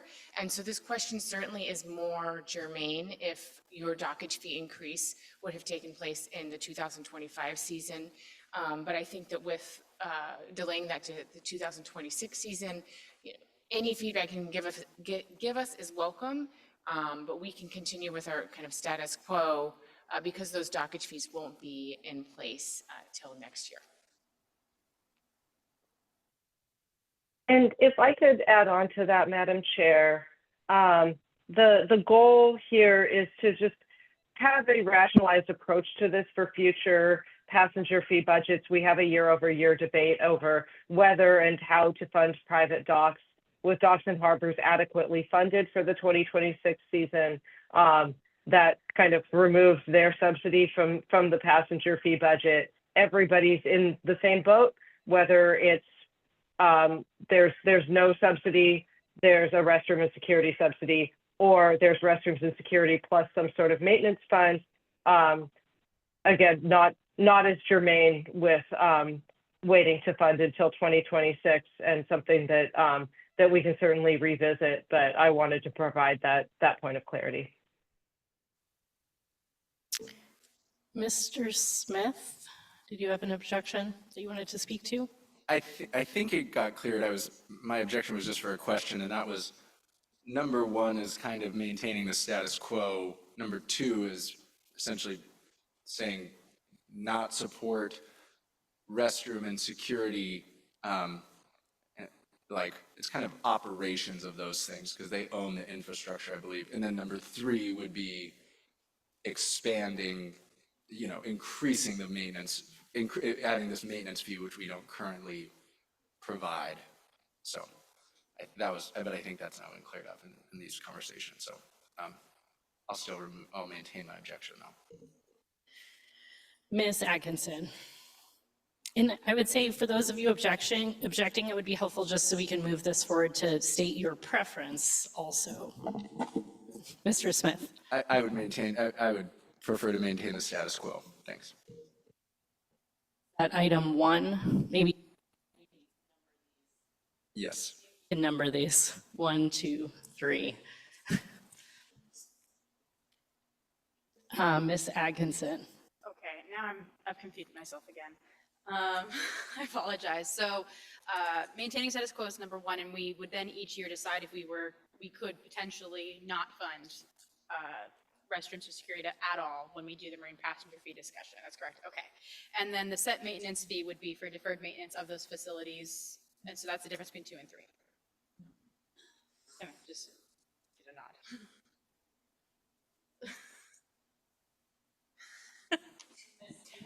I'm sorry, can I provide some clarity again? And I'm going to pull my memo up here.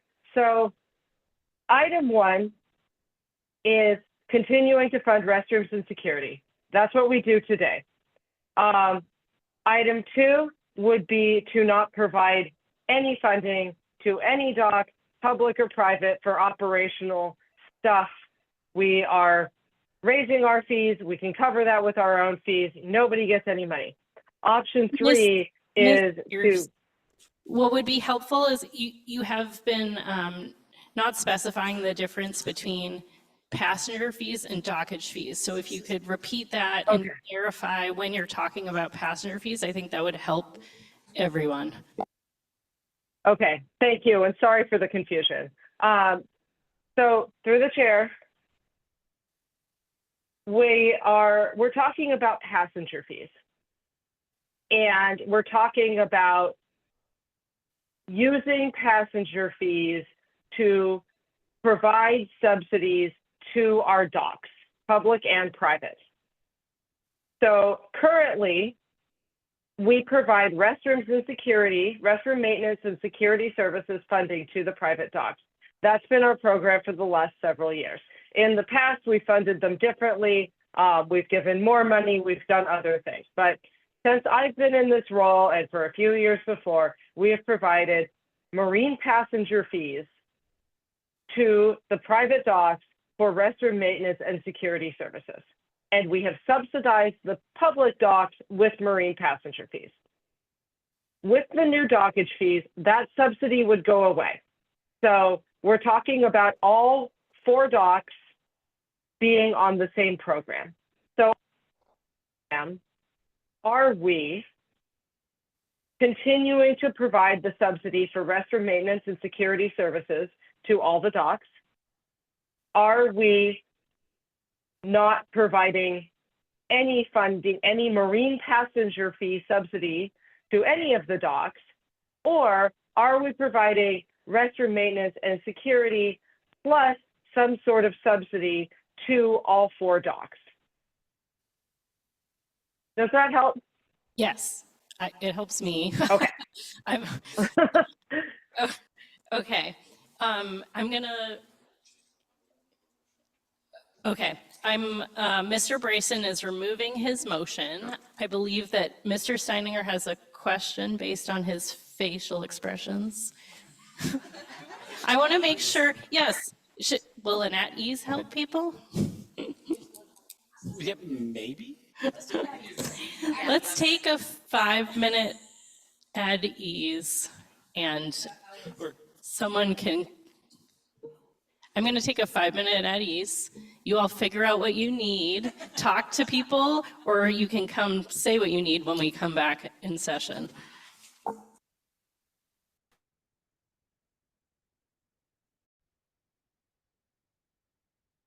right. Mr. Bryson, do you have a motion for us? It's okay if you don't, someone else might, but you indicated maybe you do. Yes, ma'am. Thank you, Madam Chair. My motion would be to go with option number 2, which I believe provides the most decision-making power of the money in the manager's office. So I'm going to go with, my motion would be to adopt bullet point number 2. Thank you. Ms. Atkinson. Thank you, Chair Wall. Just because there's been a lot of confusion. Mr. Bryson, as you understand it, option 2 is no marine passenger funding for public or private dock restrooms or security, and Docks and Harbors, Docks operational budget will pay for public dock needs. Is that correct? Yes, Madam Chair, and I realized that I needed to include once dockage fees increase to bullet point number 2. So once dockage fees were implemented, then yes, dockage fees would pay 100%, and then that would put most passenger fee money in I believe in the manager's office hands. I remove my objection. Thank you. Did I not say that correctly? The marine passenger fee expenditures are approved by the body, not by the manager's office. Thank you for that clarification. Mr. Steininger. I believe I'll object.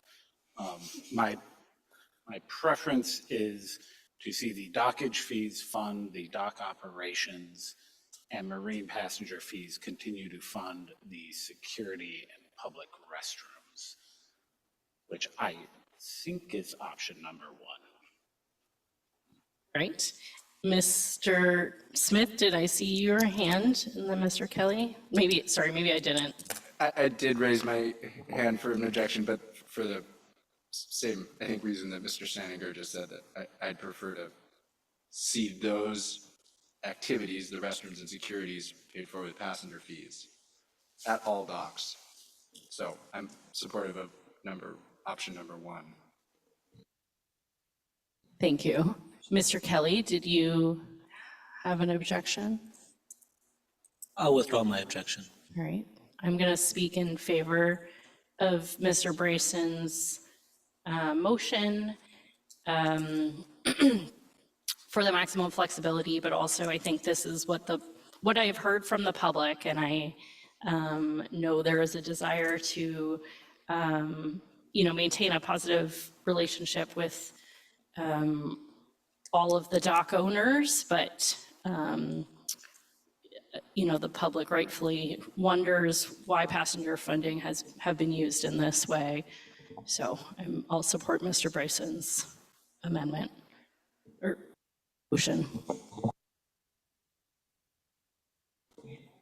Mr. Smith?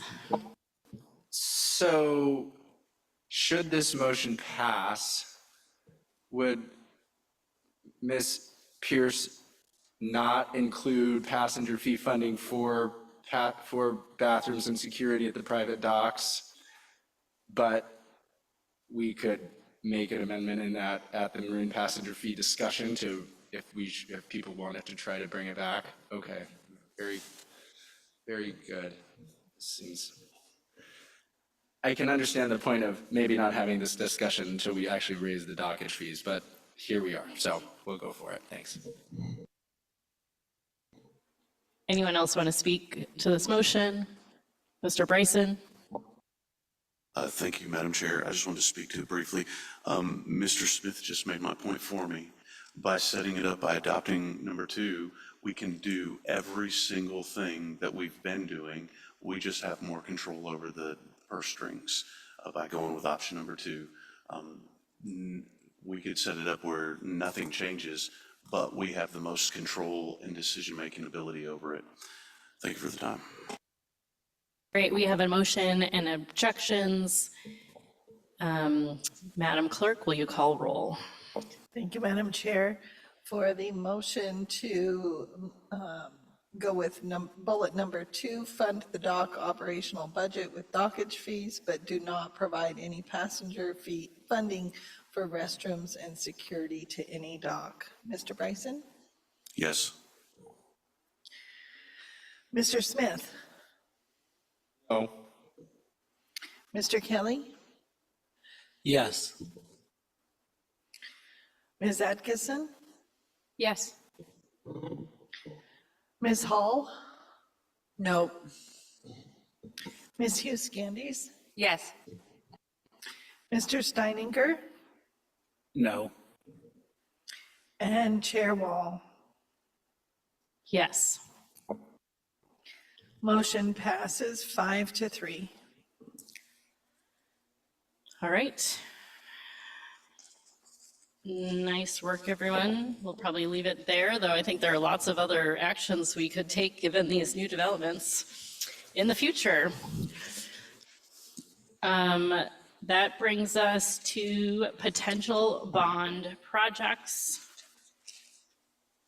Madam Manager? Thank you, Chair Wall. I draw your attention to page 51 of your packet. The purpose of this agenda item is not to get final decisions on bond projects, but rather to get some feedback from the body on your appetite for pursuing potential bond projects, and if so, establish a process for vetting those projects and what that might come back to you. So, the first question is there appetite to explore any general obligation bonds on the fall ballot? And certainly if there's not, then I think, we can close the conversation for now until the body wants to bring that back up. However, if there is, I have a couple of categories of projects highlighted here in your memo. The first one is water and wastewater infrastructure. Of course, any amount of funding that you can get for capital projects for water and wastewater projects will help relieve the pressure on rate increases. And the general rule of thumb that's been calculated through the rate study and with the finance department is about every $10 million of capital investment reduces 3% per year of rate increases. And the rate increases with the bond that just passed are still pretty steep, 12.5 increase annually for sewer and 10.25 for water. There is kind of a capacity level that the utility can manage. And so, the utility can manage anywhere from $9 to $12 million in capital projects annually. that does leave room for about, a $10 million, a second $10 million utility project. So my recommendation would be, if a utility project is interesting, then the body would ask the Utility Advisory Board and the Public Works and Facilities Committee to come up with what that looks like, and frankly, some greater detail on how that the impact that would have on rates, because that's really going to be a pertinent question. The second category that I think is probably ripe to talk about is school district projects. So there was a moratorium on school debt bond reimbursement projects that ends on July 1, 2025. So the timing could be really, really good to start talking about these projects. We all know that that funding of that is still subject to appropriation and approval by the governor. So certainly not a sure thing. If looking for some school projects is something that you'd like to explore, I would recommend referring that to the Joint Facilities Committee. And there's a lot more information that they would then be able to dive into about what types of projects the district needs, what types of projects would be eligible, and that type of conversation. I just want to make sure that we keep in mind that there are many large projects on our horizon that could need bond capacity. Those include, of course, any GLOF mitigation. We still are working on the Juneau Douglas North Crossing. Things like Centennial Hall. I mean, we've talked a lot about Capital Civic Center, but that's exclusive of some of the improvements that we need to do to Centennial Hall. Certainly, what do we do with Marie Drake? Do we demo? Do we partially demo? Do we renovate? That's another pressure on the budget. And since the packet has been published, I received a memo from the Parks and Rec Director making a really compelling argument for improvements to Jackie Renninger's skate park, now that they've got a master plan that really outlines all of that, and improvements to the HVAC system at the Diamond Park Aquatic Center, totaling about $15 million in Parks and Recreation bonds. So again, no shortage of things to spend your money on. I'm sure you guys can think of other things that the community has asked you for. The second page of the memo is just a recreation of a slide that you saw last year. This is really just an exercise to show you debt capacity, and we've taken some projects kind of rather randomly, put some dollar amounts and some terms on them to see, so you can just see how that debt service mill rate floats if these projects were to be approved. So again, it's just meant to illustrate what some of those decisions would do to that mill rate. And then the last part of the memo talks about a timeline that gives a couple of months for those committees to do some of that legwork if the Assembly is interested in developing a bond proposition for the fall ballot. Happy to answer any questions. Let's start with questions. Mr. Steininger. Thank you. Ms. Kester, I see the timing list with July 1st and July 28th as kind of proposed approval of a bond package.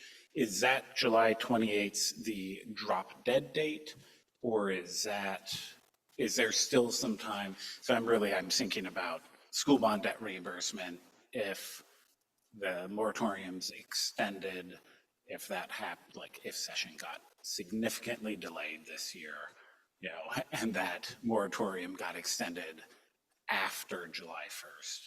Do we still have time to pivot and change and not put debt service out to the voters?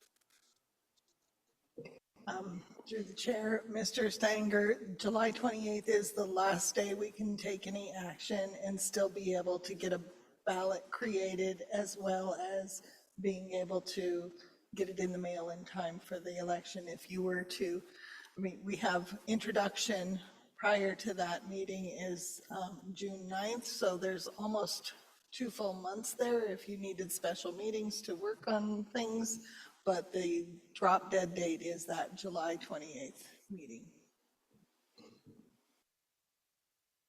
Mr. Bryson. I think I tried to figure out how to put this into a question. I think this is for the manager's office. How much higher do you anticipate our mill rate request is going to be to cover all of the new or the expensive things that we have to cover moving forward, and there's outburst flooding money that we'll need to do. As we're having this discussion about asking to borrow more money on the citizens' behalf, I'm curious, at the same time, when that election happens, we're gonna just release the budget. How much higher do you anticipate the budget's gonna be with all of the numerous things that have come up and the extra ask? What is it gonna be like asking for a bond at the same time that we've just done great for 3 or 4 years in a row, dropping the mill rate, and we're absolutely raising the mill rate this year. And I hate to say that out loud, but I can't imagine how you're gonna do it without raising the mill rate. How does that fit into this discussion, ma'am? Thank you. So Director Fleck may have more detail, but I can tell you, we don't have that answer specifically without going through the budget process. I can highlight the pressures that you're going to have on the mill rate, the fact that we did a lot of one-time expenditures in the current year's budget, the fact that we funded some of the current year's budget with general fund to relieve pressure on the mill rate, the fact that we have Floyd Dryden and Marie Drake, that will be challenging to get full utility out of, so it'll be challenging to get full lease rental rates to pay for the cost of those facilities. Certainly, there'll be a lot of pressure for wage negotiations, and I think that the answer is I have no idea exactly what that will be, but you certainly are aware of those pressures, just like I am.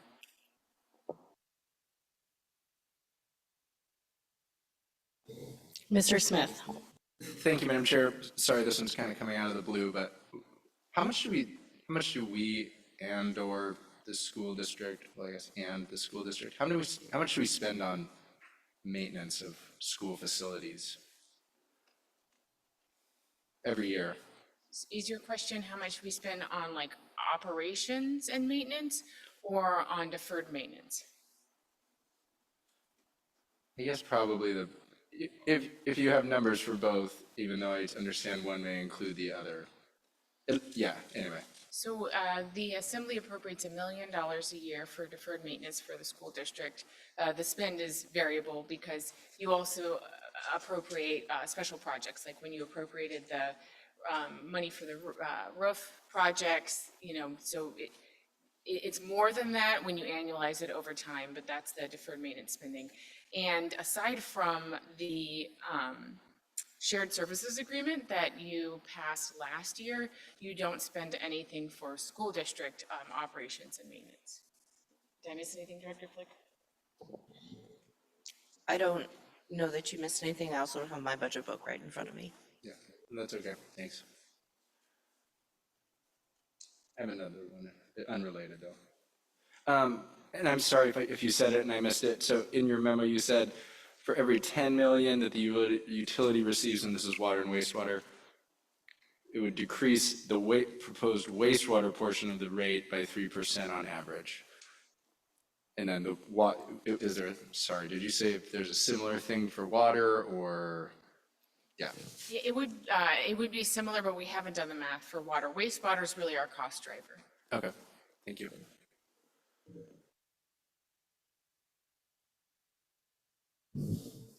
All right, seeing no other,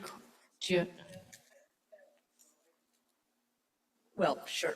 Actually, thank you, Madam Chair. I think the wastewater, knowing that those rates are due to skyrocket, that anything we can do through a bond to bring that down, I think would be well received by the public. Like Neil said, I think with the Juneau School District, maybe waiting until further into the session to read the tea leaves on what might be needed there. So those are just my comments. Thank you. good segue into comments. Yeah, happy to hear from. I'm hoping that we can set some real direction here in terms of where we want to go, so we don't do a bunch of, I know this takes a bunch of work, and I don't want to have a bunch of people working on stuff that doesn't necessarily come to fruition. So I'm hoping folks have a thought on the pathway they want to go, and no pathway is also a reasonable pathway. Ms. Atkinson. Thank you, Madam Chair. I think it's worth looking at some wastewater bonds, or water and wastewater bonds, excuse me. I think if, I'm also comfortable looking at school district things, but I think this body should do it with the assumption that we will not get any reimbursement from the state. And that's just a blanket, whether or not it happens this session or later, I think that we need to go in with that attitude. Thank you, Ms. Atkinson. Mr. Kelly. I partially agree with Ms. Atkinson on about 75% of that. I think that what pressure we can relieve on wastewater, I think that would, on rates, I think that would be, anything that we can do with that, I think would be good. So I think I would be in support of those kinds of bonds. I think we can go ahead and start the process for the school district bonds once we get a better idea of what their needs are. I think that would probably be a higher concern than whether or not we're going to get reimbursed. And then once we're looking at July 1st and July 28th, both of which are after the start of the current fiscal year. So if we are looking at the possibility of not getting reimbursed, like if the money has been vetoed or if the moratorium has been extended, I think we can make that decision at that time. But I think I would like to at least explore what interest, what needs there might be with school district bonds. Mr. Bryson. Thank you, Madam Chair. I won't fight real hard against us doing bonds, but I don't necessarily think this is a great year to do it. While I don't deny the needs, there's no question about it, the wastewater, we absolutely could use that money. But we had City Hall bond fail twice. We did 2 bonds last year for very important projects, wastewater and police radios. Giving the Juneau voters a year of not asking to put more money on the credit card is not a bad thing. And I kind of mentioned when I first started talking about this and asked about what the mill rate increase. We have literally had mill rate decrease for the last 3 years. I don't know how that's going to happen again this year. So to come out with a bond again at the same time that we're not going to give them the great news that we've been able to give them in the past, this might just be the year to not ask for a bond, and next year will be upon us before we know it, and we'll have a better idea of where we are with those needs. This is about the much effort that I'm going to push against it. If you guys all really come up with something that you think we need to pay for now, I'm just concerned about the city of Juneau agreeing with us to pay for it now. Thank you. If you're gonna, I need a hard, yeah, all right. Mr. Steininger and the Miss Candies. All right, I'll chime in and say that I'll share in Mr. Bryson's concern on putting additional debt forward to the voters this year. But we'll say that we should absolutely prepare a bond package for school capital improvement projects so that we are ready to put it forward should the moratorium expire. Because, it may only expire for 1 year, and that'll be even if the appropriation for the debt reimbursement doesn't come for several years, having that in our back pocket in the future will be beneficial. Miss Candies. Thanks, Madam Chair. Yeah, I'll just add, I agree with that. Be ready to go. I also agree, be ready to pay for all of it. And yet we know from Floyd Dryden and from Marie Drake, we have a handfuls of school buildings and they're all old and not well maintained. And unfortunately, we're going to have to pay for them at some point. I feel like the elephant in the room is, will we have to bond at some point for something really big? The flood, my least favorite topic, just because we know these things are coming. I wouldn't want staff to do a ton of work, but I think to get my feeling would be, yes, let's start looking at that for schools and And I think water and wastewater, you know, if we bond or we rely on the utility to pay for itself. So I think we should bond and try to provide some relief there. And I'll just say that I'm not enough of a financial nerd to be able to speak to it with any knowledge or sound like any kind of intelligence, but I do think the use of our municipal debt is, you know, it's a bit different than a credit card. So in general, I think using our capacity is a good thing because the need is overwhelming. I'll speak if that's okay. I'm not supportive of wastewater project this year. Obviously, if the body goes that direction, I'll, you know, champion it because it's important. I think none of us can predict the voters. My fear would be that we raise prices and then we ask voters to spend more money on wastewater in the same year, which could backfire on us, even if we know that it would save money in the long term. That argument doesn't always work well in the wrong circumstances. I do think that exploring schools is a good idea because there's always always voter support. I wouldn't want to plan on reimbursement. You know, if folks aren't ready to feel like they want to commit to this year, we should just be very clear going into working with this committee because the school board and the people invested in our schools will want to know if we're really interested in a project or not, if we're going to put work in there. I don't want to explore both. I would say either do nothing or move forward with schools would be my choice at this point. Mr. Smith. Thank you, Madam Chair. I have a question, and is the school district's just operational maintenance budget staying the same even though they're now charged with significantly less square footage? Like, should they be doing more? Anyway. I don't have an answer to that Yeah. question. However, I know Superintendent Hauser has talked about a lot of meaningful reductions that they've made in their budget. I would assume that that would include some, I mean, at least fuel oil and electricity. Sure. Okay, thanks. I was just trying to think of like this transition year, maybe they're, anyway, are gonna get a better grasp on some of their maintenance and things. I guess where I stand, and I'm not sure if it's a perfect plan, I totally hear I'm concerned about a bond failing. I'm just very concerned about the increases to the utility rates. I mean, I get it, the mill rate, but I mean, if those go into effect at the amount they are slated to, I mean, we're talking like $100 more per housing unit, regardless if you have a big house or a mobile home or a condo or something. So personally, for me, my biggest push would try to be do something with wastewater, just because those rates are so impactful to cost of living. So my actually thought would be, I would just propose this. I mean, this is just my plan. I need to work it through, and I totally would take feedback.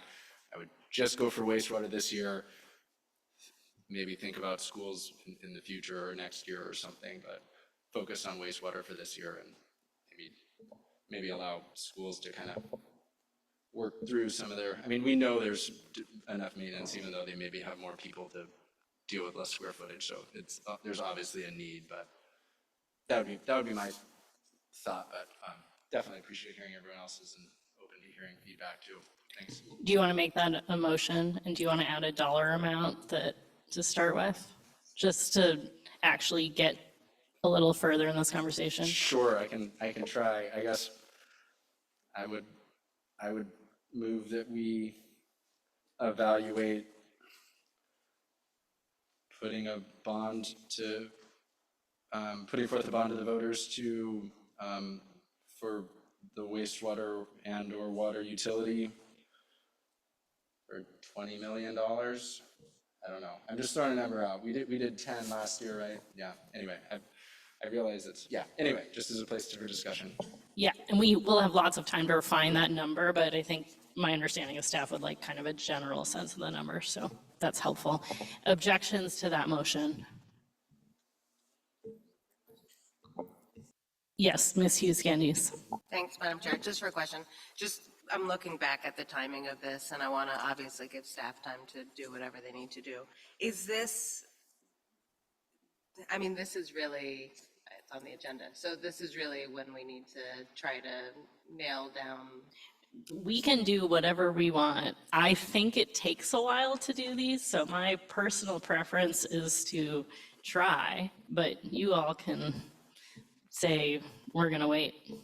All right, since I have an objection right now, I'll say I'm not sure that I heard everyone go and we had different thoughts, and I love that. I was like, oh, that's true. Oh, that's true. And it had me changing my mind back and forth. So I don't know that, because I think that's a really good point, that people might be angry and vote that down. I also think that it would bring the cost down in the long run. So I'm not going to maintain an objection, but maybe you can do another one for the schools. Ms. Atkinson. Thank you. I'm just going to speak in support. I think that this conversation does show a lot of good points, and I think, like other people, I heard lots of good points that were directly disagreeing with what I said that I also ended up kind of agreeing with. But these kinds of conversations are a lot easier when we have something concrete in front of us to look at. So I think that giving staff time to bring us that and making that decision a little further down the line with that concrete thing in front of us is a better idea. So I support this motion. Mr. Kelly, did you have your hand? Sorry if I missed you. I did, but I think Ms. Hughes Candies covered my concerns. I'm gonna, strong, Mr. Steiner, strong fingers. All right, go ahead. And maybe I wasn't listening to the maker of the motion closely enough. Did your motion just cover the wastewater, and not the school district as well? Or we're going to entertain a separate motion for the school district after? Okay, thank you. Then no objection. I will object. I think I spoke to this. I don't think it's a great idea. I also think it's going to be a lot of work to try to do two, and my preference would be the schools. So I think we have a motion and objection. Madam Clerk, will you call roll?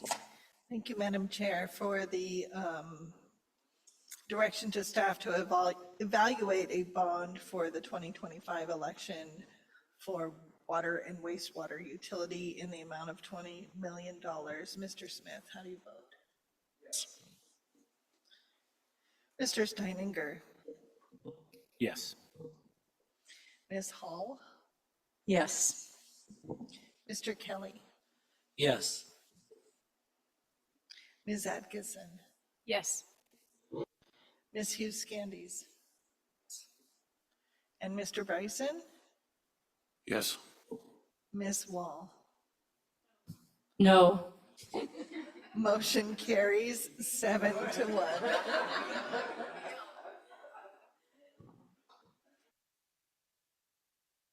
All right, are there other motions, Ms. Hughes Candies? Thanks, Madam Chair. I would start the process on a school district bond of, say, 10 million. Same thought that it'll be pretty obvious when we get more information back on whether that's the right way to go or not. Any objections? Mr. Bryson? Objection just for a statement on that. I'm supportive of exploring the school, even though I think Ms. Atkins is probably going to be accurate that the likelihood of them doing some school bond reimbursement is low. That I would support a school bond only if there was language in the state government that they were going to be working on some type of school bond reimbursement program. Otherwise, I don't know that I could be in support of it, but I'll remove my objection. Ms. Hughes Candies? Thanks, Madam Chair. I actually have a question for staff because I'm looking at this 6-year priority list and it's hard to pull a number from the air. Is there a general best practice regarding how many years out you would be going or related to bonding, Ms. Fleck? Yes, Ms. Huskindis, you don't want your debt timeframe to outlast the useful life of the asset. So when we're talking about, if you're putting a roof on a building and the roof has a 15-year expected life, you wouldn't want to bond for 20 years. Other things to keep in mind is how large the bond is. So for instance, the bonds that the voters just passed, 13 million and a 10 million, doesn't make sense to run those for 30 years, even though the asset might last that long. So it's a combination of, the best practices around, you don't want your debt to go out longer than the asset is gonna live. But then there's just also strategy in how large is the debt, how quickly do you wanna pay it off, et cetera. Okay, thanks. I would just like to add to that this list that you have, the reason why you see all those giant zeros in future years is not because the school district doesn't believe those are emergent needs, but because they are essentially laying out a realistic plan of actual available funding for the next 5 years, and then they're like, and then there's all these other things. You also notice that this has Marie Drake on here because this was from last year's budget cycle before consolidation. So, Mendenhall River renovation is probably like, that Mendenhall River and Marie Drake were the two things they asked for every year in the legislative priorities before the assembly said, give us something that's not $45 million that we can actually work with. So just to give you a little bit of background on kind of like the size of the projects or potential size. All right, we have a motion. Mr. Bryson, did you remove your objection or, yeah? All right, I mean, I will object because sorry, Mr. Steininger. So not objection, maybe a proposed amendment. I believe I heard you say 10 million. It might, I don't know if it's more helpful for staff to start at a higher level and winnow the list down at a later date, or to build it up at a later date. Because I do think if the moratorium expires, it may be our one opportunity to get this kind of, financial advantage from the state. And we may want to consider more than $10 million should that happen. So I guess I would propose an amendment to increase it to 20 to match the wastewater bond package. Any objections? Mr. Bryson. I'm sorry, I don't think that the community would support $20 million for the school district. I could see like a important school project happening, but the latest news that the school district has brought upon the community is not setting the community up to be willing to throw a ton of money at the school district. So I would be more in support of, if we were doing something for the school district, it would have to be in a more reasonable size, or I don't believe the public would support it. Thank you. Any other comments? I saw, Mr. Smith. Thanks, Madam Chair. I appreciate, I think, where Mr. Steininger's going and, starting big. I'm trying to decide how much I let the cows out of the barn on this one with my vote. I'm like open to it, but at the same time, but I also don't want to make people do a bunch of work for potentially nothing or raise people's expectations. And that if I may not support it in the future. So, thanks. I'll end with a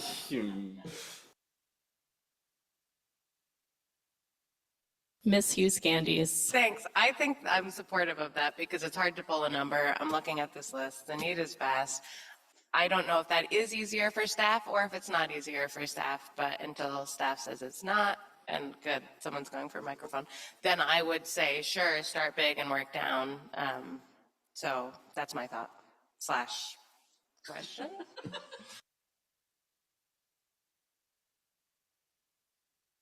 And thank you for that question about what's easier for staff. I guess there's two parts to that question. The first is I think the intention as we presented this memo was that we would do the committee work through the Joint Facilities Committee, UAB, and the Public Works and Facilities Committee, which is the public and the school board. And so while there is certainly staff support on those boards, you're really asking a lot of those advocacy groups.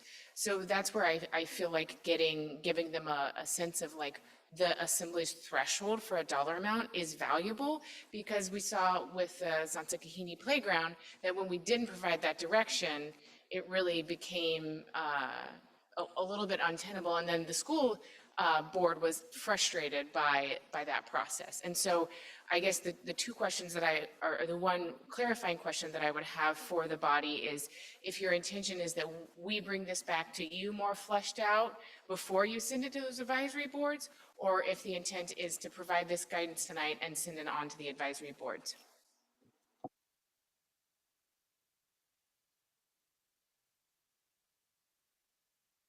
I'm not sure where we are right now. We have a motion and an amendment. And so let's start there, and then we can handle these other questions.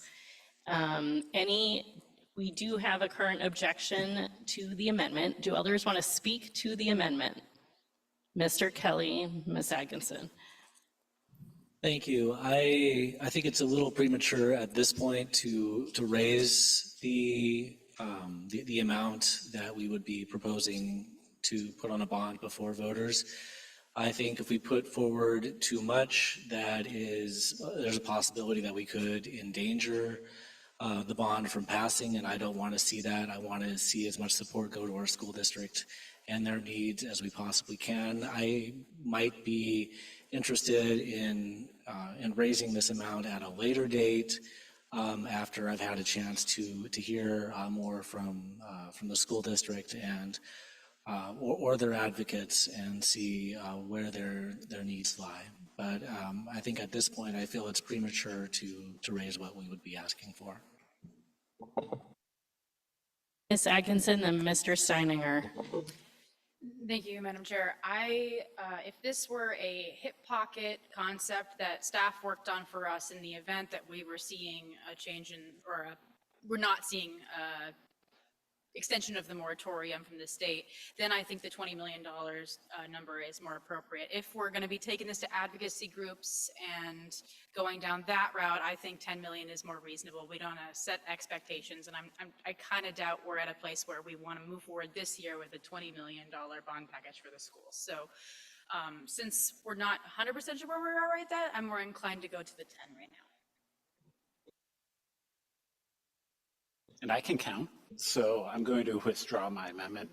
But I do want to just make the statement, my intention was to see a package that would put us in the best position should the moratorium not be extended, because I do think that will be our one opportunity, and it will go away quickly after. But to Mr. Kelly's point, we can change it at a later date. And so the expectation setting issue is very real. So I'll withdraw my amendment. And I can, as the committee chair, I can make sure to set expectations appropriately about this conversation, that we're starting at a number, we're looking to zero in on it or narrow in on it. Okay, we have a motion, and the amendment has been removed. So we are back to our original motion, which is a $10 million, do we have objection? Yes. No. I was going to object, but I can also count. I think it's ridiculous that we're going to put this much work on us and our staff to explore these two concepts and our boards, but I can count, so I will not do that. And so that moves. Unless, Mr. Smith, you have another motion or a stronger hand? Well, I was going to object, but but I guess I can count too.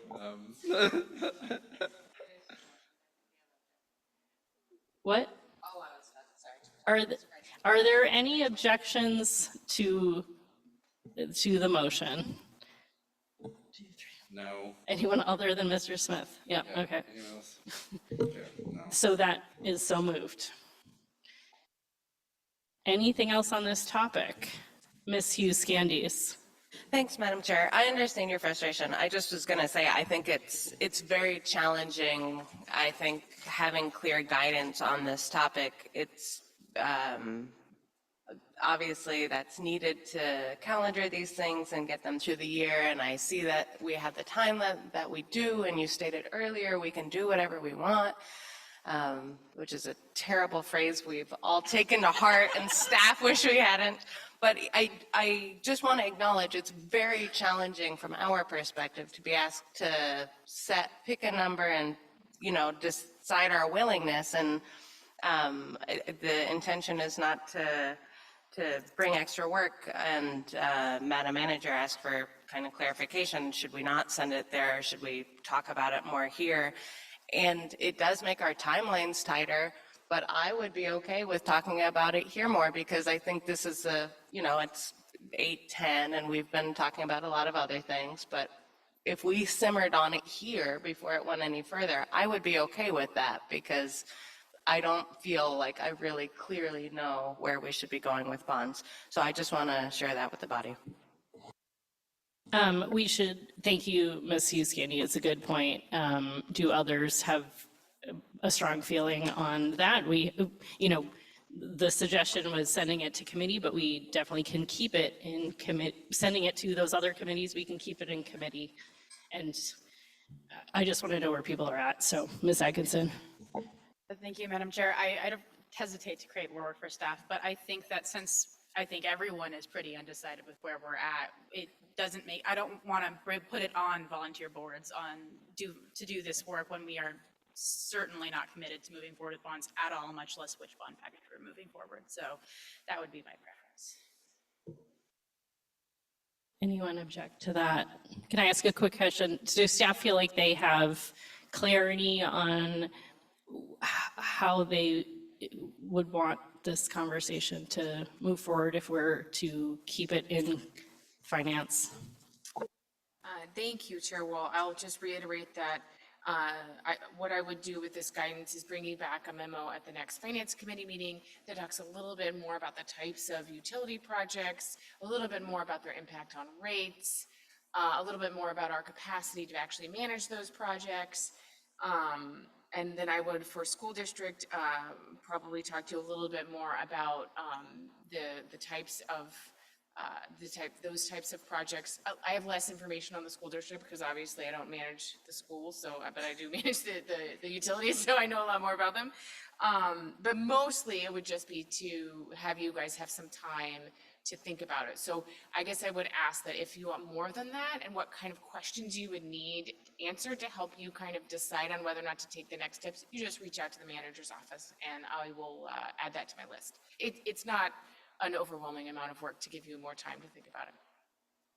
Thank you. And I'm sorry too, this was a long agenda and we were probably ambitious about the type of BD topics that we could all make decisions on, so. Okay, are we done with this topic? I'm gonna stop looking at your faces and only at your hands. Ms. Hall? That was fake. Mr. Steininger. I guess I just wanted to make one brief comment just on the nature of the projects that we're looking for from the school district. As was mentioned by Mr. Bryson, they've undergone a lot of change, and personally would want to see projects that are specifically tied to how the school district is pivoting in the way that they're delivering education, the way that their facilities are changing in terms of the populations that they're serving. And I think that if it is a bond package that is more tailored towards the change and evolution of the Juneau School District and not just, smaller projects that might be, ongoing maintenance needs that they have, but ways that it can shift in our delivery of education. Noted for the committee. Okay, I'm going to skip the last item here on our assessment ordinance. We'll bring that back. And I heard it was going to take 2 seconds, but I don't know about this group. Is it going to take 2 seconds? Yeah. All right, well, we'll see if there's any questions on it then. Will bring us to assessment ordinance update to SB 179. You all have read it. Any questions? That is, I am gonna not, I think this, if people have questions, this deserves a very quick. Okay, go ahead. I just wanted to, make the body aware, as part of this, I intend to work on an amendment to bring to the full assembly related to one portion of SB 79, where it requires that the assessor answer any reasonable question. I've kind of started talking with Ms. Flick and with the assessor about a way to kind of define a little bit better what a reasonable question is and a set of information that the public should be able to expect the assessor to provide, because I feel reasonable question is a little bit too vague to provide a reasonable public expectation of the information that you can receive. That's also more information when I actually have an amendment to deliver to the body. Okay, any other questions? Mr. Smith, do you have a motion? Sure. Thank you, Madam Chair. I move ordinance 2025-09 from the Assembly Finance Committee and set it for introduction at the February 3rd regular Assembly meeting. And I'd ask for unanimous consent. Any objections? Seeing none, that's so moved. I do not have an updated agenda, but I believe, oh, there it is. Executive session is the next item. Ms. Wall? Yes. Madam Chair, I just want to point two things out while I have the body's attention related that are scheduling in nature, since we're kind of the next meeting date section of our public meeting, and that is that we are working on holding the February 3rd meeting off-site at the Thunder Mountain Auditorium. There's no availability at Centennial Hall, but we anticipate there being more people. We just got confirmation that that space was available. So we will, of course, publicize that, but wanted to let the body know. The second piece is we do need to have a very brief special meeting to introduce a bond ordinance, a bond refinancing ordinance. It's the bond refinancing ordinance you just passed, but now there's an updated timeline, and by passing a new one, you could save, $10,000 or $20,000. So we will be scheduling that around the legislative breakfast on the 23rd. Won't affect, you won't be asked to show up at any different time, but I just wanted to make sure you were aware of those two things, and of course, we will publicize them. Thank you for that update. So that brings us to executive session. Let's do a motion from somebody. Mr. Smith? I'm assuming Mr. Hargrave is here somewhere? Okay. Thank you, Madam Chair. I move that the Assembly Finance Committee recess into executive session to discuss to discuss collective bargaining negotiations, the immediate knowledge which would adversely affect the finance of the municipality, and I ask for unanimous consent. Thank you. Any objections? Do I have to ask the public if they object or something? That's just during a regular meeting. It would be asking the public if we had anyone from the public present to ask. Okay. And because we have a different process for online public, then that's not part of this process. Okay, thank you for that clarification. Okay, any objections from the assembly? Seeing none, we are in executive session. And we are staying here, or? That's what I was going to clarify is we don't anticipate any other committee action after this. Is that accurate? Okay, so for the listening public, we will end the official Zoom transmission at this time, and the rest of us who are not going to be in executive session will clear the room and leave you guys to it.